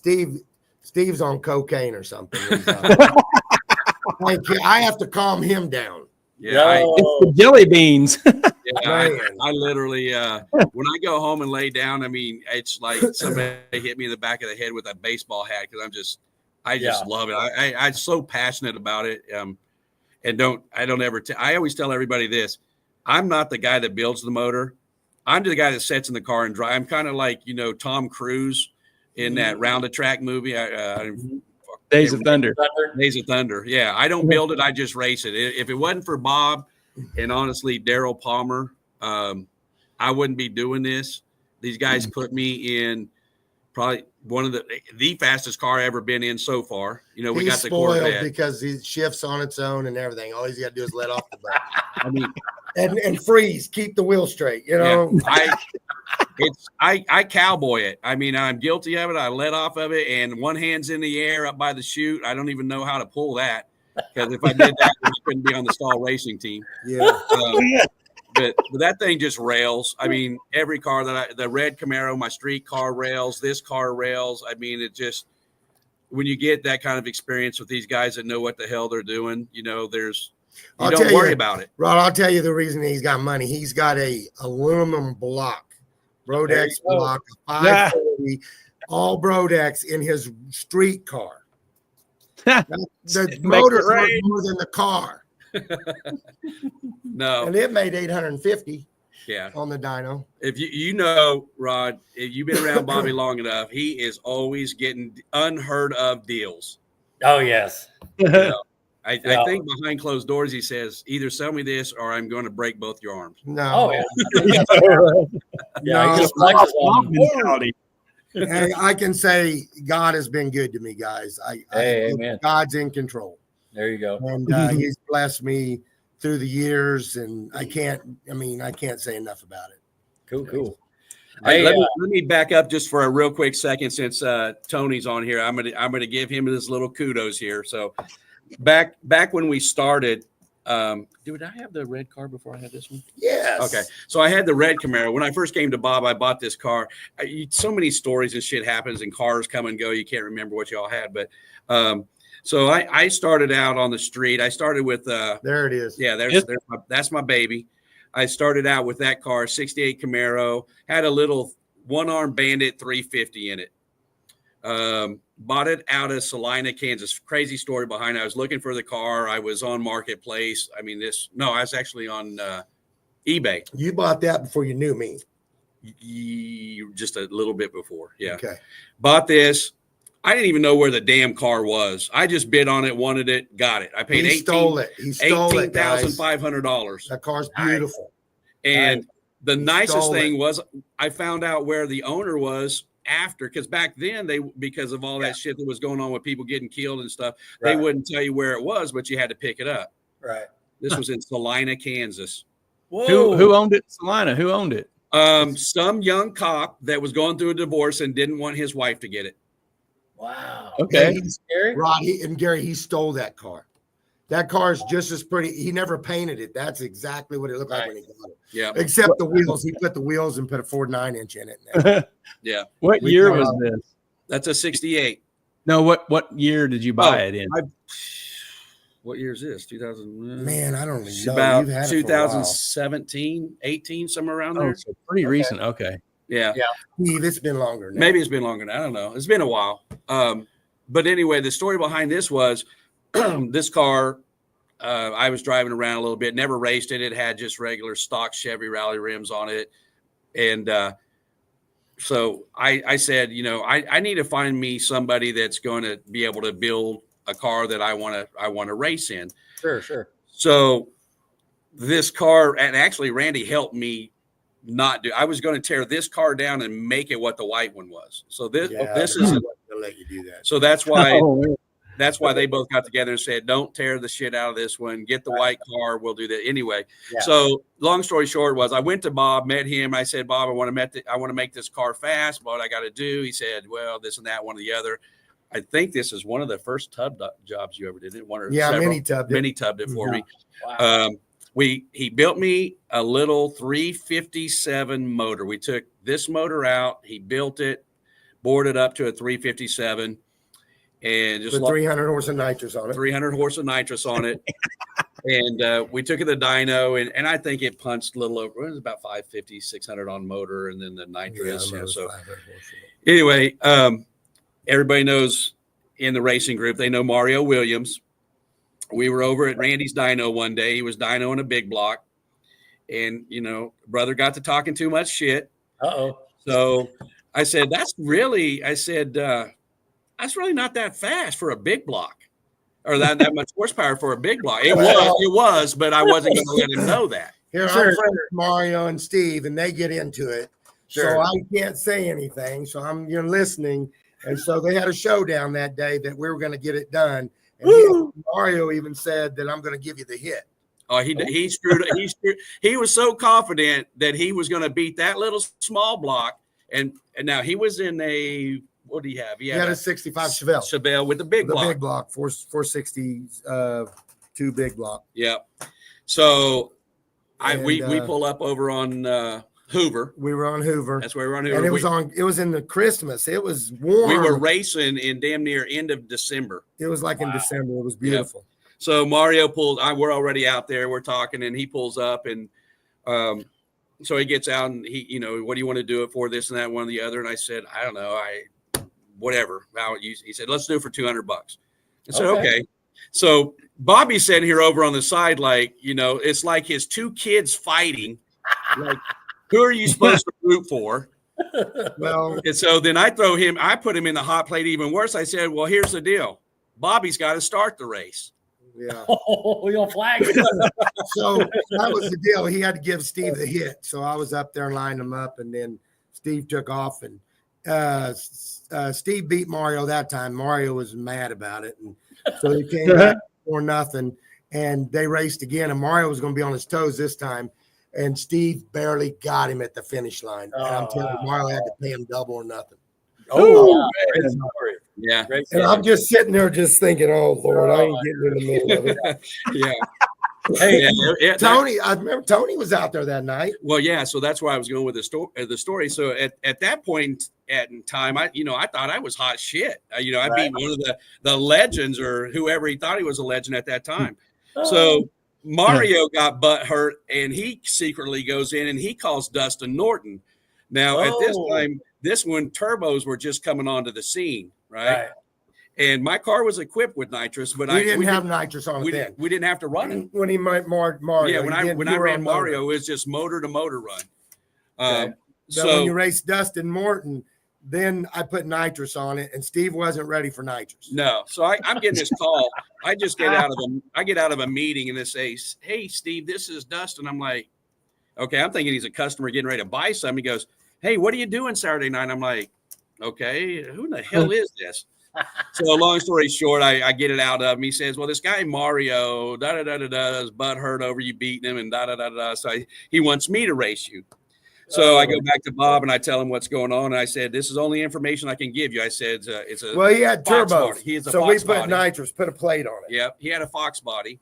Yep, he had a turbo, and I knew it was fast. And I said, "What are we going to do?" So Bob said, "Oh, we got this." So we got the 4150 kit. We slapped it on there, and I was honest with Bob. I said, well, I don't want to wreck this damn car. I've never sprayed nitrous before. I don't know how it's going to react. So Dustin comes up and I said, Dustin, just so everything's safe, do you care if Bobby runs the car? He built the car. Can he run the car? There you go. Big Daddy driving. Yeah. He says, I don't care. I said, I'll start the race. It's going to be fair. I said, I'll flag you guys out. So we get down there again when it was fun racing over on Hoover, and we line them up, and I let them go. And I swear to God, that car screamed like I never heard it before. Bobby took off on it. He let it bite, and we were on a button. We weren't on a progressive. Right. And then Dustin was spooling up, and it's a nitrous car. He takes out of the hole. You're going to have one hell of a time catching him. Sure. Well, Bobby pops that button, and that car leaves, and the ass end just starts turning left on him. Being a good driver he lets out of it again, gets some more it didn't rotation. take me long to hit it again. Pop boy. that son of a bitch again. And there was nothing. Dustin let out. He was done. Rod, Gary, I was gone. Gone. There was no more said. He came back and said, I don't have no chance. He ain't got nothing for you. Yeah. Drove out of his life. Yeah. I think Tony was out there too. Yeah. So Tony's been at all that stuff. So I didn't even drive the car, but I thought my nuts were so big I couldn't put them in my pants anymore. so I turn around and I call out Whitmore. Yeah, wrong thing to do. Well, it would have been a better race on Whitmore. We found out, not making excuses, but the throttle switch, we had it on a throttle switch for Steve. Right. And the throttle switch actually moved, and the nitrous didn't actually come on. Yeah. Tony spanked him bad, but we ain't making excuses. That was just Tony's car's fast, no doubt. But it ran good. Tony runs good too, but it would have been a better race. Yeah, sure. We found out the nitrous switch didn't come on. Yeah.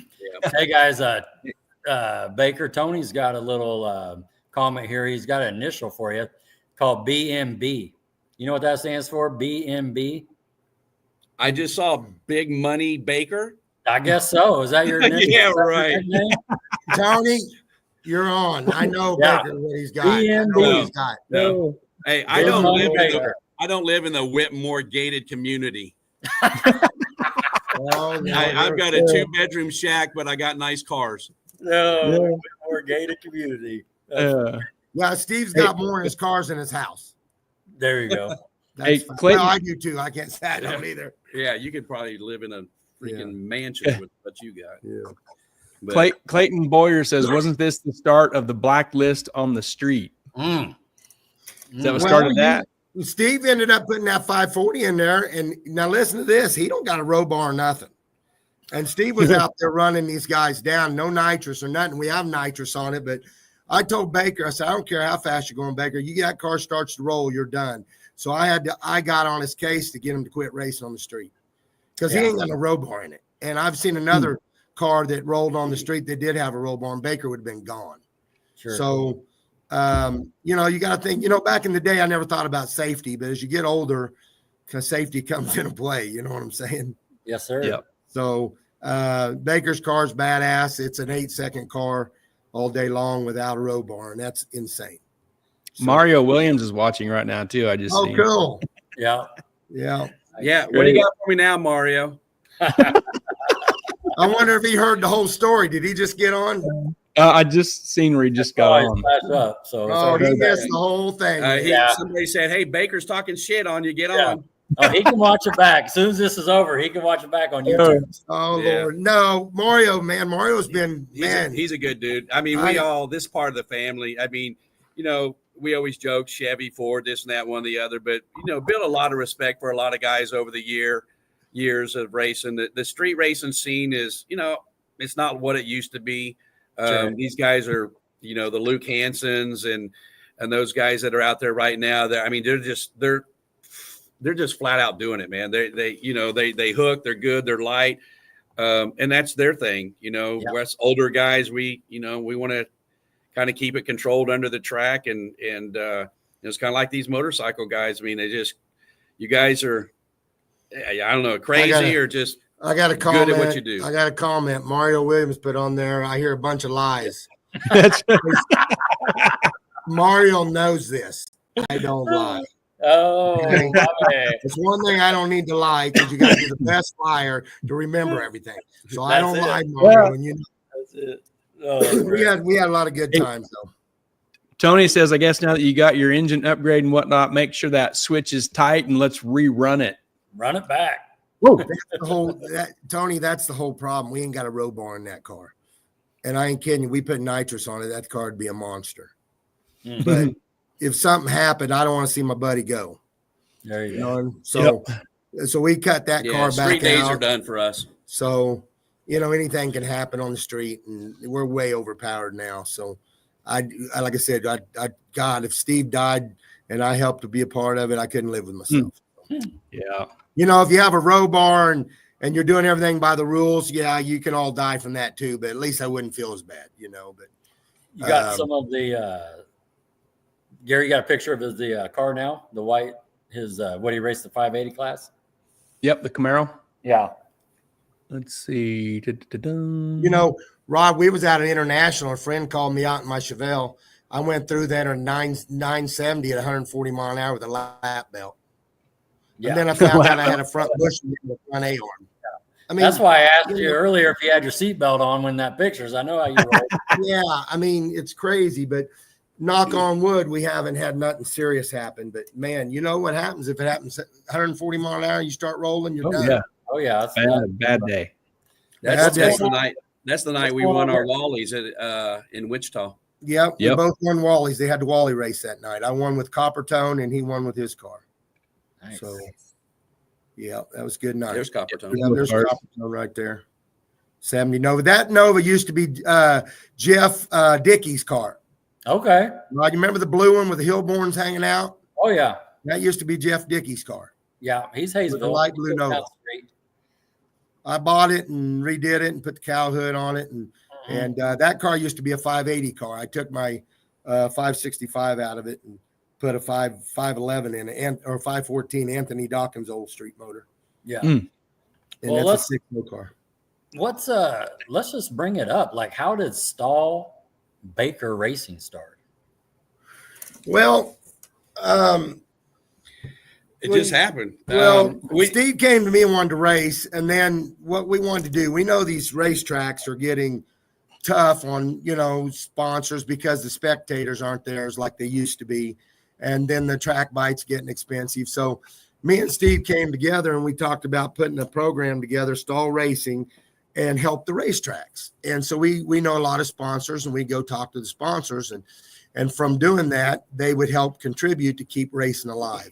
And so me and Steve, where I'm weak, Steve's strong, and where I'm strong, he's weak. So we make a good partnership to help run the show, and me and Steve's become good friends. And then we have a team that helps us run. Tony Loomis, he's my crew chief, and man, he makes sure our people that Trevor Bright and all them guys are on their game. Braxton helps. And we just go out as a big fun night. It's a fun show. We just have a great time, and even if we don't win, we just love being there, being a part of it.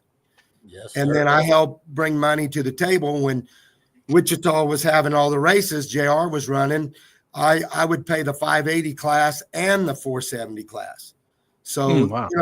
Then they got all the spectator money. They got all the foods money. They got all the entry money. They didn't have to pay nothing else. What a deal, What a deal. And thanks to our sponsors, and we want to talk about them too. So, so ever since then, me and Steve's we love going to the track together, and it's a partnership, and we have fun doing it, Yeah. Is there anything you want to say, Steve? Yeah. Honestly, I mean, everybody, knows that with Bobby's name obviously comes with a lot of years of experience, being a good guy, knowing cars. People just, people gravitate towards Bob. And I was kind of the same way. When I started this years and years ago, and how I met Bob, I was at the track one day, and he wasn't there, but Rocky Akins was there. And he was helping tune a car for a guy that used to be one of my customers. And I asked Rocky, and he said, yeah, Bob's still up there in Newton. So, long story short is I went up there and Bob was in the shop like he always is. We sat down there at the desk, and he asked me what my goals were, what I wanted to do, where I was at, kind of just, not just trying to take my money and throw me in a car and then wreck it and then get another car. And this, I mean, he took me under his wing, like, he was my son, or I was his son, and, always treated me as he felt like everybody wants to be treated in life. And, from there on, we just kind of, we don't say we think the same, but we agree upon a lot of the same stuff. I mean, we're only 6 years apart in age, and both farm boy growing up, and just kind of were raised by some good men and good values. And, like I said, it just clicked together. And, I never felt like through the whole process I was ever taken advantage of. I was sat there. I watched my motors being built from the ground up, being a good father that he is, has the patience to teach somebody with not that skill set that he has, or that I have, that he can sit there and teach you. And still today, I don't claim to know shit about motors. I can drive a car a little bit. Well, on this term too, Ron, Doug, when we build the motors, I don't do anything to his motor I wouldn't do to mine. Sure. And when me and Steve line up, and this is no joke, I mean, ain't like I slow Steve's down so I can win. You know what I mean? We went through the quarter mile, and I said, Baker, you better be on your game, because I know he's a little lighter than I am. And we go out there, and I ran like a 9:20, 3 with a 6. And Steve came back and ran 9:23 with a 2 or something like that. But I treated that. I had to catch him. I mean, we was on our game, and our motors were just right neck and neck with each other. So nice. And we run a lot of the, they used to run Norwich, the little 150 foot out there. Yeah. And it came down. We were in the finals. It was Ghost against Coppertone. And we were setting up there against each other. And they said Steve won by that much. You can see that, right? Yeah. No, Ron, hey, when they said that, I'm thinking, yeah, right. Okay. So if it was someone else, Tony Loomis was there, I mean, me and Steve didn't know who won, but the finish guy said like this, and I said, yeah, right. Well, we needed a photo finish on that one. Yeah. But you got to understand, I was more happy for Steve to win than me. Sure. So I'm not going to protest it and say we got to rerun. Yeah. That's funny. If that was someone else, we could have reran, because that. There you go. Yeah. Hey, hold on just one second. I want Gary to read a couple of these comments. This is good stuff coming for you guys. Just take a chill for a second. Yeah. Let's see. Yeah, here's Mrs. Harper says Steve and Bobby are generous with their time to make sure the 470 class for the Garfield Heads Up series continues. They have both been very helpful and have now taken on helping to fund the 580 class also this year. Right. Got one more. Hold on. Yep. And Charles McPherson says, thank both of you for sponsoring the 580 class. Yeah. Charles is my buddy. I tell you what, you don't ever want to race either one of us. I'll tell you that. No, because if we're not scheming behind your back, and I tell you what, we can do that with our buddies. We're going to get you. Yeah. Charles, he goes up that starting line, and he's in to win. I mean, in his mind, he's got to win. You know what I mean? Yeah. And I got some story to tell that Steve was saying. It was kind of hilarious. Charles, the last race, was racing Billy, and Billy was out the first time, my brother in 68 Camaro. And Charles got beat by Bill, and Steve walks up to Charles and said, Charles, do you know that guy that beat you? He goes, no, he looks familiar. He goes, you just got beat by a Stahl. I didn't do it, but Steve had to rub it into him. Oh, man. He said, who was that guy in that red Camaro? I said, that's Bobby's brother. Don't he look just like him? Right. But you can't argue about getting beat when the guy goes into the finals and takes the finals, because I would rather get beat by the winner of the class than someone else. You know what I'm saying? Yeah. Yeah. But Charles is nothing to play around with. He's there. No, he's one of the guys that we've built a relationship with. Always happy when we see him pull into Oh, the yeah. racetrack, and we know we've got to be on our game when we're racing him. And if he wins, I'm happy for him, and if he wins, or if I win, he's happy the same way. But you know, it's just that I don't know, it's that family atmosphere again. You know, it's good to be a part of something that everybody enjoys doing together, and you know, it's been a good ride so far. Now that car, Steve took to Cooter's Body Shop, the guy that painted mine. They got two brothers out in Goddard. Steve had that painted and put the fiberglass front end on it. And then now this year, Steve put fiberglass doors on that car. So that car has came a tremendous long way. That car is beautiful, and man, it does its job. And now he's going to be way too fast, so he's going to have to watch it like Charles. Charles is going to slow us down too. So it's harder to slow down. Yeah, be throwing taters. Throwing taters. Yeah. But guys, I'm telling you, racing is, I don't know what it is, but when you get out there, that's my second away from home. I love it. And I love going to the lake and everything too with the family, but racing is for the guys. You know what I mean? When you go out with your buddies and Tony and my boy Braxton, and we all be a part of something. And God, guys, and like I said, I feel so good when Tony's out there, because he dots his I's and crosses his T's, and I just look at him and he's got your back. And Rod, and you guys know when you're racing, that's the least thing you want to worry about is your car. You want to get up to that starting line and make it happen. So and it doesn't matter if you're coming to the track and you meet Tony. Don't ever say you want to bet against Stahl, because you better have your pockets full. Tony, throw that money, boy. He doesn't give a shit if we lose 5 races. He knows we're going to win 1. Yeah. But let's can we take a real quick second here and mention our sponsors? We'll get you. Hold on a second. Yeah. Tracy Lynn says, how long before Loomis gets his truck ready to join Stahl Racing? Hey, Tony didn't buy a truck. He's been looking. Tony's got the bug. Tony's got the money now too, and he's got a few businesses. And Tony is a big sponsor too. Tony, me and him worked together, and used to be my boss at Boats Parga. And man, we've got in together, and he's came and helped us at Norwich, and me and Tony's got to be really good friends. And man, I'm blessed to have a good friend like that. You know,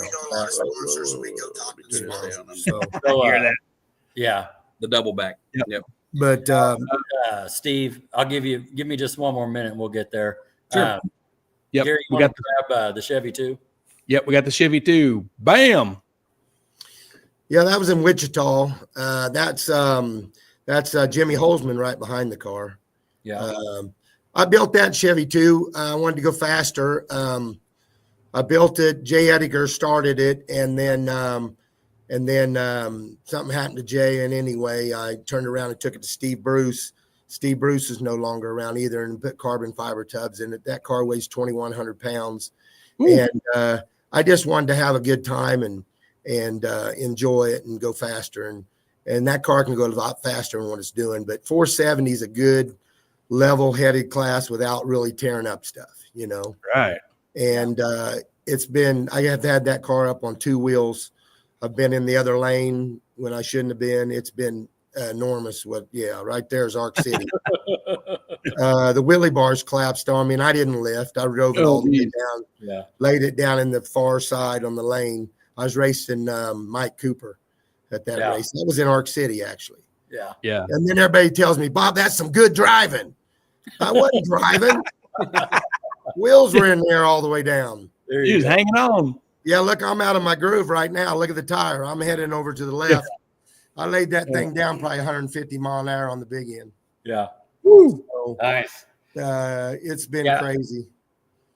That car's been a blessing right there. I mean, there's Mario right there in the background behind the car. Mario's been a big support too. He's helped us out, and I built some motors for him, and he's had a good time. And that's kind of Mario's always in the back looking forward. Yeah, because he's always getting beat. No. Mario is just a good fan. Mario supports me a lot, and he likes racing. But I thought his eyes were red because of them taillights all the time that are going on. Well, boy, Mario. I love you, Mario. I'm just fucking Mario. He's starting trouble right there. No. But no, that car has been a very good car. It's done its job. If I lose in that car, it's because of me. It's not because of the car. That car is done his job. So it works. It has a 107 60 foot, 108 right in that area. And when we went to Century 2. Yeah, that was in Century 2 car show. That was at Starbird car show. Okay. I ended up taking like second in my class at that car show. So, but, Hey, Gary. Yeah. Yeah, that guy, he's passed now. Darren Morgan. Yep.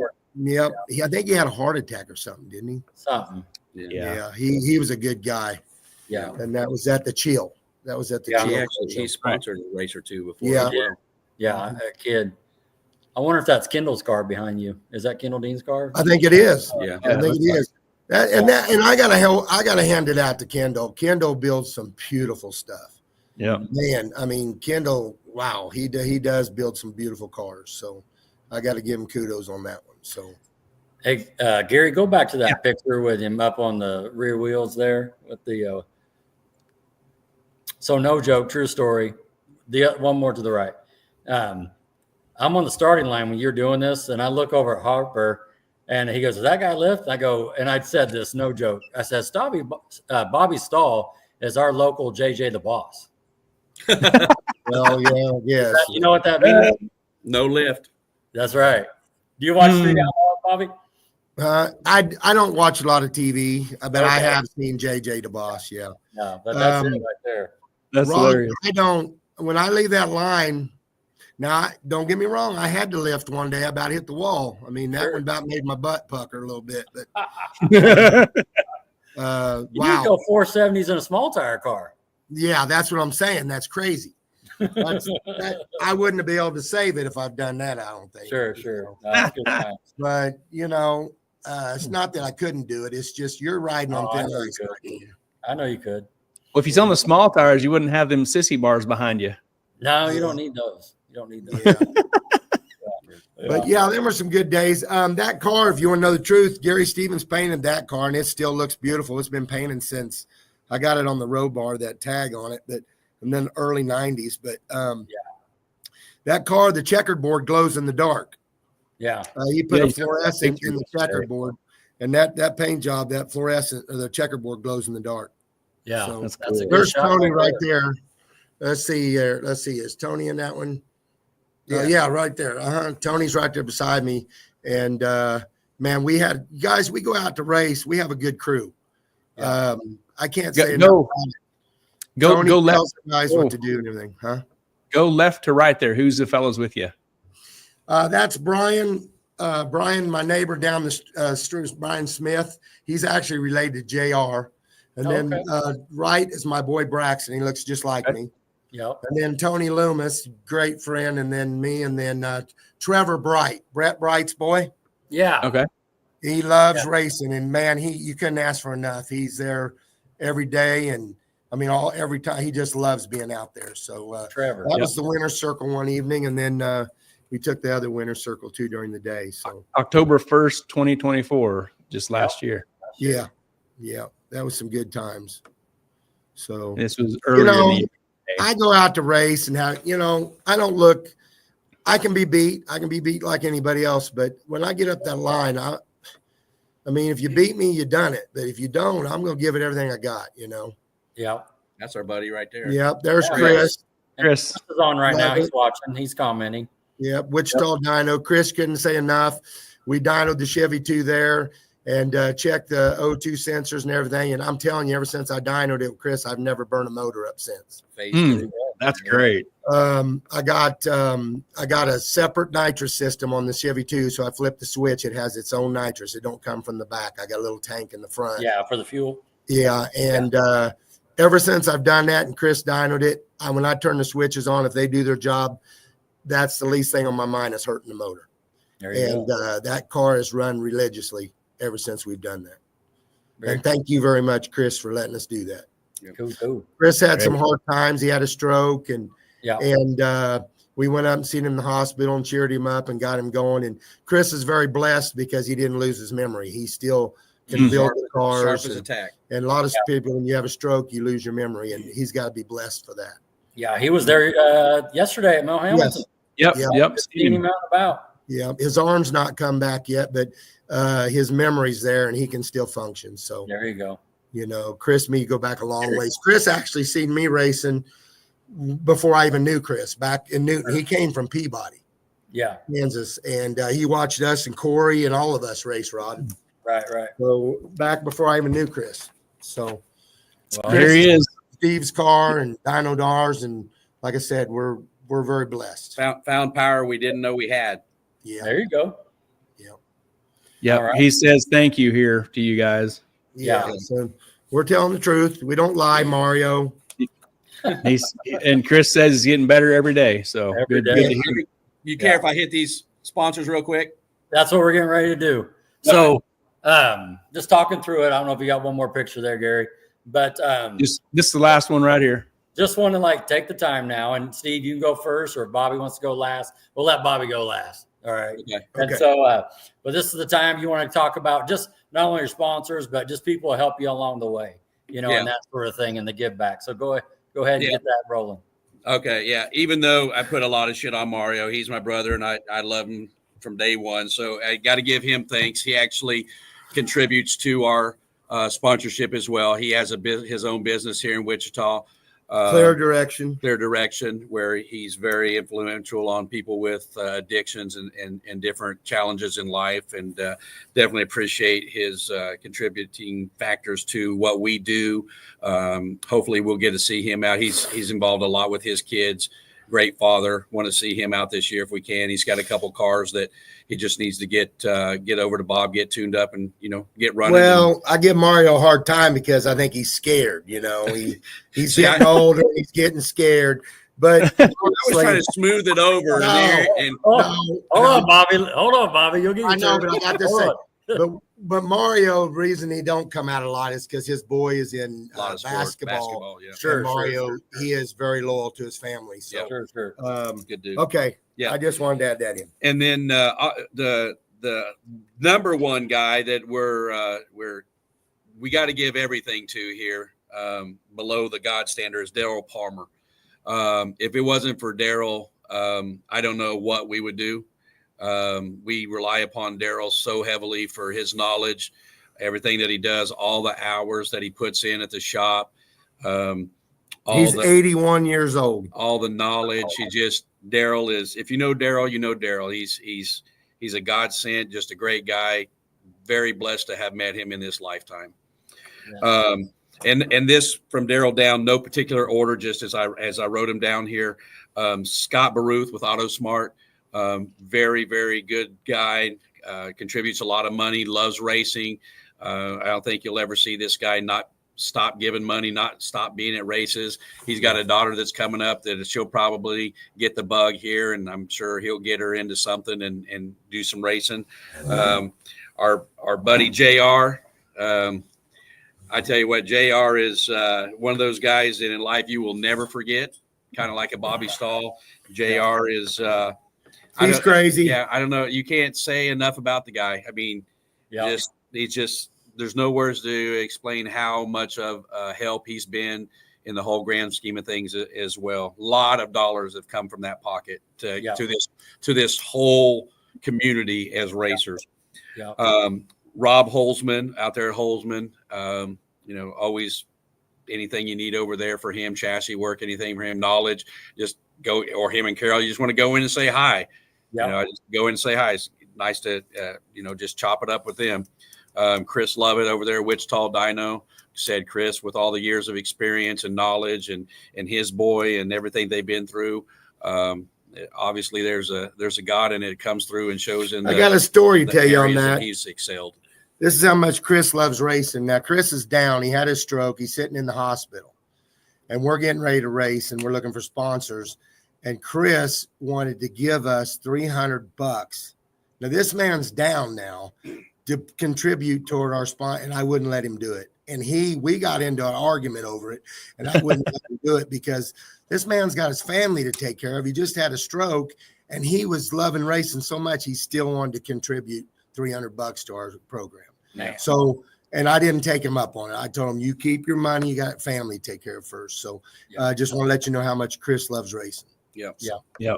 And Phil and Lisa over there at Mel Hamilton, always call Phil. Hey, Phil, we got a race coming up. How much you need? Yeah, exactly. I mean, how much you need? How much you need? If I told him $1 million, he'd probably give me $1 million. I feel bad. I mean, Phil loves racing. Like I said, he just how much you need, and I feel bad, but he loves it. So yeah. I mean, he's got a son, and he's putting money out there left and right. And check this comment out from Chris. Chris says, "You're lucky I only had one arm." Oh, he was Yeah. I know it. We was gonna box in the hospital. That's right. Tony, you've heard the name Tony Loomis. Tony has a concrete business, a hauling business, and electrical company there out of Hutchinson, Kansas. I told Tony, if you get so rich, you better not forget about me. So I said, I'm still your buddy. Yeah. Luke over at All Things Automotive, they've contributed to our racing, over there in the Derby area. Him and Shorty have got their thing going on over there. They're the all thing guys. I mean, I think about them. I think about all the newer stuff like the LS, the computerized stuff, and all that stuff. Them guys, they've got a handle on that stuff, and it's. You it's talked proven. about Phil. Did you talk about Lisa? I said Phil and Lisa. Did you? Okay, Yeah, you can't yeah. leave Lisa out. Oh no, Mama's there. Yeah. So enjoyed seeing her Saturday too. She's always there for the events. You go in and say hi to her, and then kind of the other guys that are in our group that are there most of the time supporting us. Whether it's, we got a great group, guys. I mean, we literally do nothing. We sit, drink water, and put our suits on. These guys are airing our tires up. They're checking the tires. They're checking the gas. They're making sure the nitrous bottles are full. They're looking over the small stuff. And when we do the one over quick before we hit the track type deal. But that's Bob's boy, Braxton Stahl. He's my fishing buddy. So we kind of got a little bit of a rub between, I'm like summer stall racing and fishing. So it's really like, it's hard to kind of juggle both, but Braxton's always been there from day one. Trevor Bright, he's there. He's a great kid, shows up all the time. He's learning, kind of like a little, helper underneath it. Just, he's learning what we expect out of him. And Tony's running this whole thing. He's over those guys. And these guys we take care of them. It's not like they're earning an hourly wage, but Tony drives them like they are. And then my boy, sometimes he'll come out there when he's not busy. That's Tyron Baker, Jimbo, Bob's son-in-law. He's out there helping when he can. One other guy that I wanted to give a real quick shout out to that's huge at the Mel Hamilton is Nick. Nick helps us whenever we need parts. We're like typical racers. Hey, Nick, I forgot to put my bottles in the freezer and get nitrous, or I need a connection. Come down here. I got it for you guys. I'll take care of you. He's giving us a discount, always takes care of us. Just the guys down there at Mel Hamilton, you can't say enough about them. I mean, they're 100% into this racing thing. They've got vested money. You can tell by all the stuff that they put on, what they've done with the race shop out there. Just couldn't be more blessed to have these group of people supporting us. And, there's people that can contribute more. There's people that contribute less, but it's not always about the money. It's just that knowing that you support on what we do, and know that you're with us when we're doing it. It's kind of just a special thing for us. Well, we couldn't do it without our sponsors and our team players. Yeah. I got a story one night while we were at the racetrack in Wichita, and had a whole cooler full of beer, and I'm not drinking, and my pit crew is drinking all night. Okay. And I don't realize it. I got a bunch of drunks as my pit crew. And finally, race is over, and I get done racing. I said, I need a beer. Guys, no beer. There was no beer. They drank the whole thing. And if I'd have known they were drunk while they were checking my tires, I'd probably got nervous. But, man, I mean, they were having a good time. The beer was gone. Me and Braxton started drinking whiskey. So wow. Thank God I only lived minutes from the track. And I don't drink whiskey, so that didn't happen. There you go. But what good time. It was the end of the year blowout. We had there you go. Hey, Bobby. They had enough beer. It was crazy. Bobby, anything else to last final thoughts?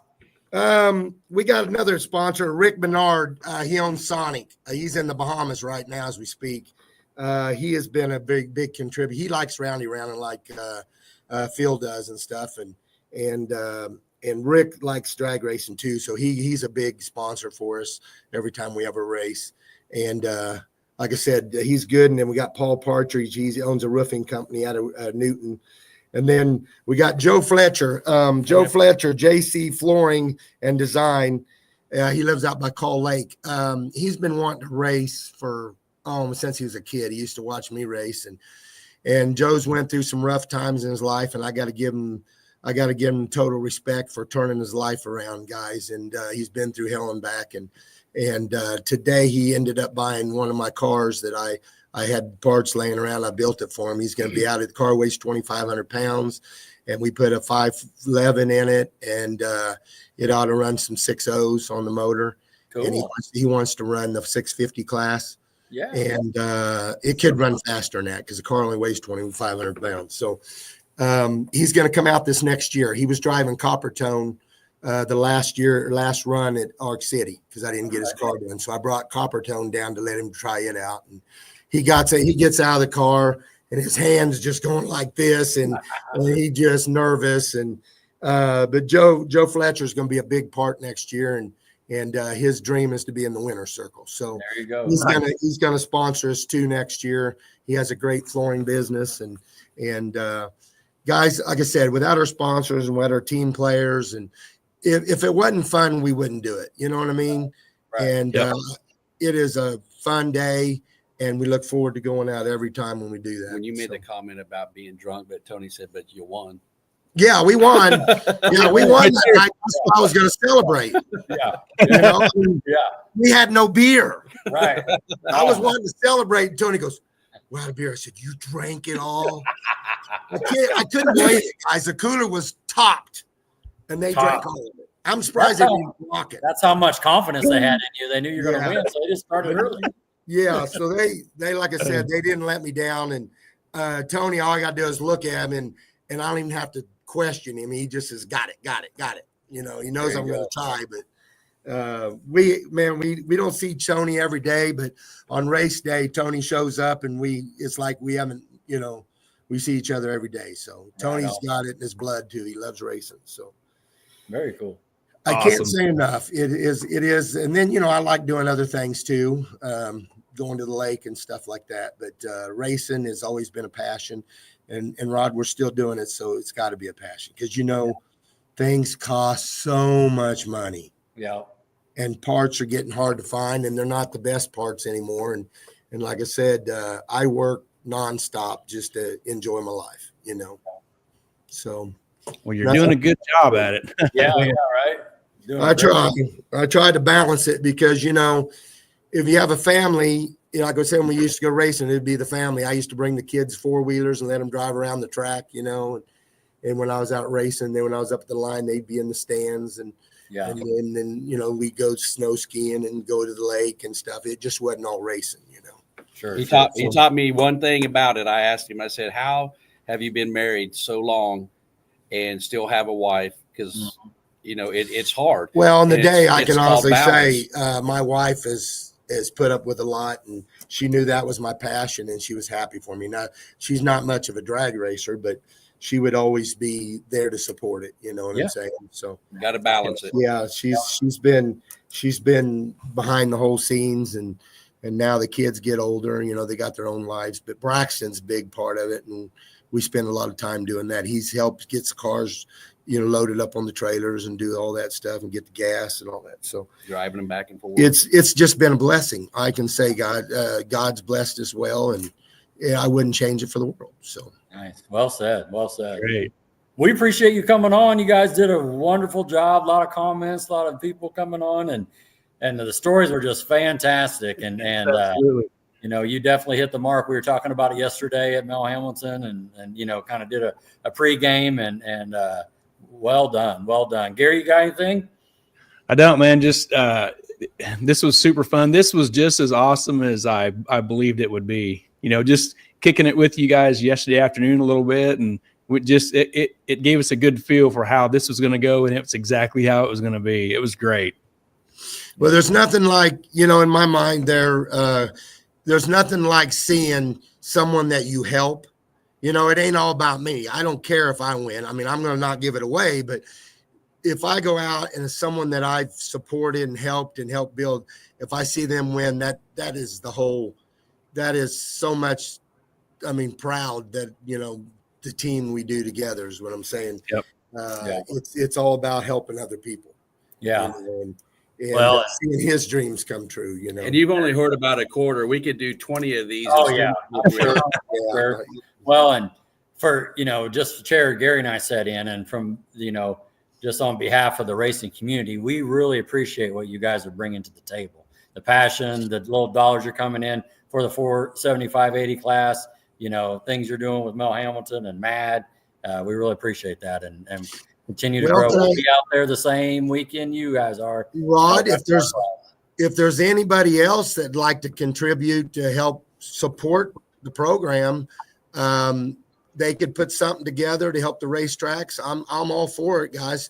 We don't always got to be the show. We just want to be part of it. You know what I'm saying? So if someone else can step up and they got some talent or some people they know, guys, it just makes it easy on everybody.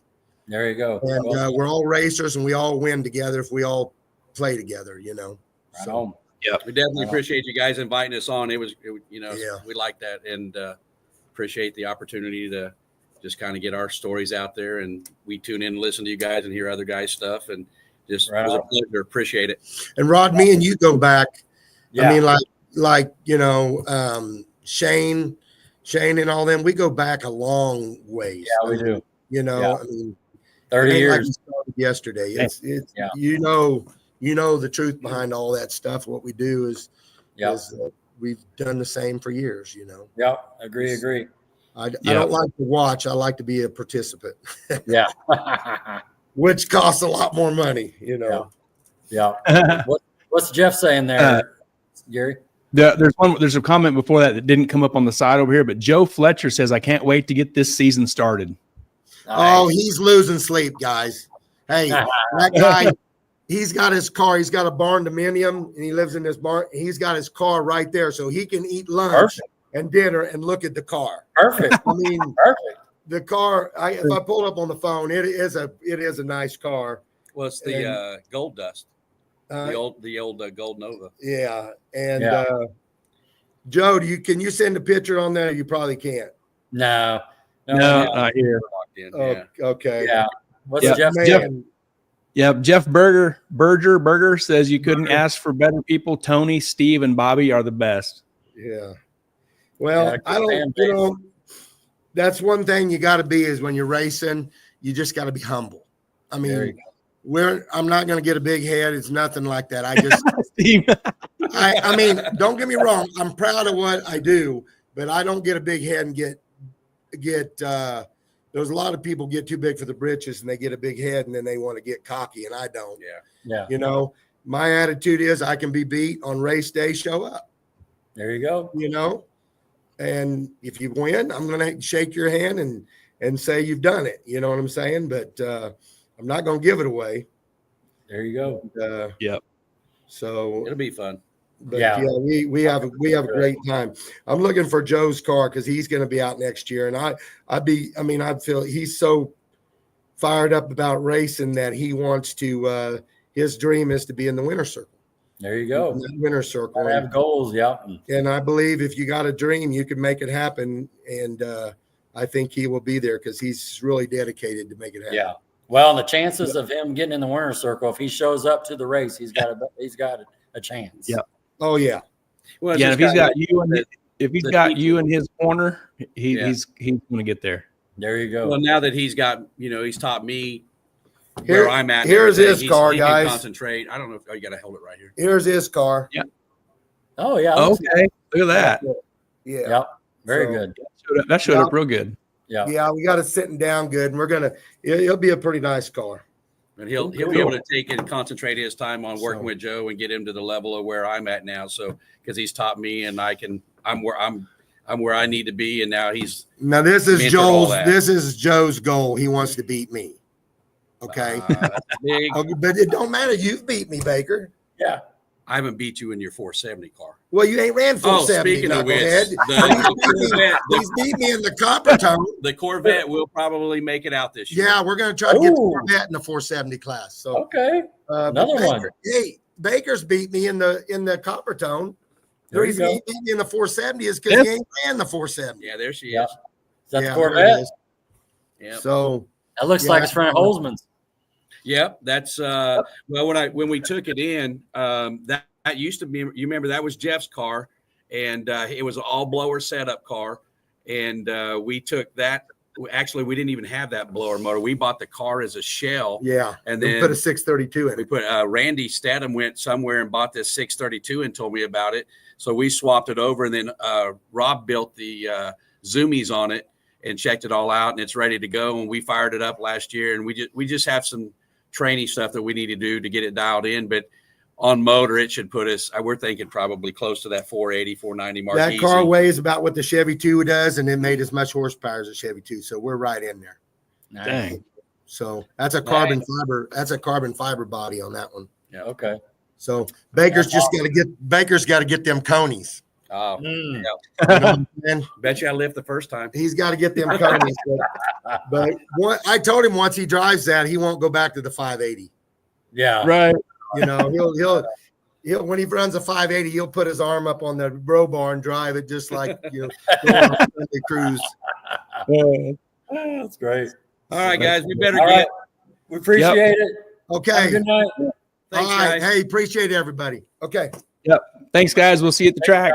All right. Okay. Bye-bye. Yeah. Oh man, those guys are great. Whoa, great stories, man. Holy crap. Yeah. And I totally believe him when he says we could do 20 more of these with the stories. Yeah. You know? You just hit the surface. You know what I mean? Very at the top. Man. The foam coming off the beer. That's all that was tonight for Bobby Stahl and Steve Baker. Oh, that's great. Hey, why don't you go ahead and plug our sponsors one more time, Gary? Yep. Let's get that. Our awesome partners in 2025, Mid America Dragway, Ultra Color Collision Repair, Titans of 10.5, the fastest small tire series in the Midwest, and Mobile Recon Mobile Detailing, Sandlin Iron and Metal Auto Salvage, and Harry Street Carpet. They are our awesome partners in 2025. Thank you for being our partners. Appreciate that. Appreciate everybody come on and listen to the great stories. It's going to be a great year. I'm getting pumped up. You know, it's officially race week. Football's over, and you know, car parts are coming in, and so I mean, is you got your TV on? Is the Daytona still racing? No, they just finished up. I got it on, but I don't know who won or anything. But they've moved on to the other program. Right. So, cool. But yeah. Well, good job, Gary. You got anything else for us? Yep. No, I don't, man. Thanks again to the Titans at 10.5 for coming on board. That was a fun way to bring them into the program tonight. Oh, yeah, definitely. And definitely. Thanks to Larry and Al. Yes. Yeah. Thank you. Glad you jumped on. Thank you, Doug. Yeah. Right on. Getting a shout out there. Yeah, that's right. There's Doug Perry. Another good show, guys. Thanks, Doug. Thanks for watching. Thanks for hanging out on Sunday night. Yeah, yeah. All right, you ready? I'm ready. Ready to go in. And it's going to be cold this week. Be ready. Oh, yeah. All right. Yeah. Oh, it's going to be a cold week, but everybody enjoy it. We got another show planned already for next Sunday. So let's just keep it rolling. Appreciate everybody joining, and have a good week. All right. Rod, we'll catch you later, and thanks for your time tonight. Good job, Gary. Great set of pictures. Right on. Good night, everybody.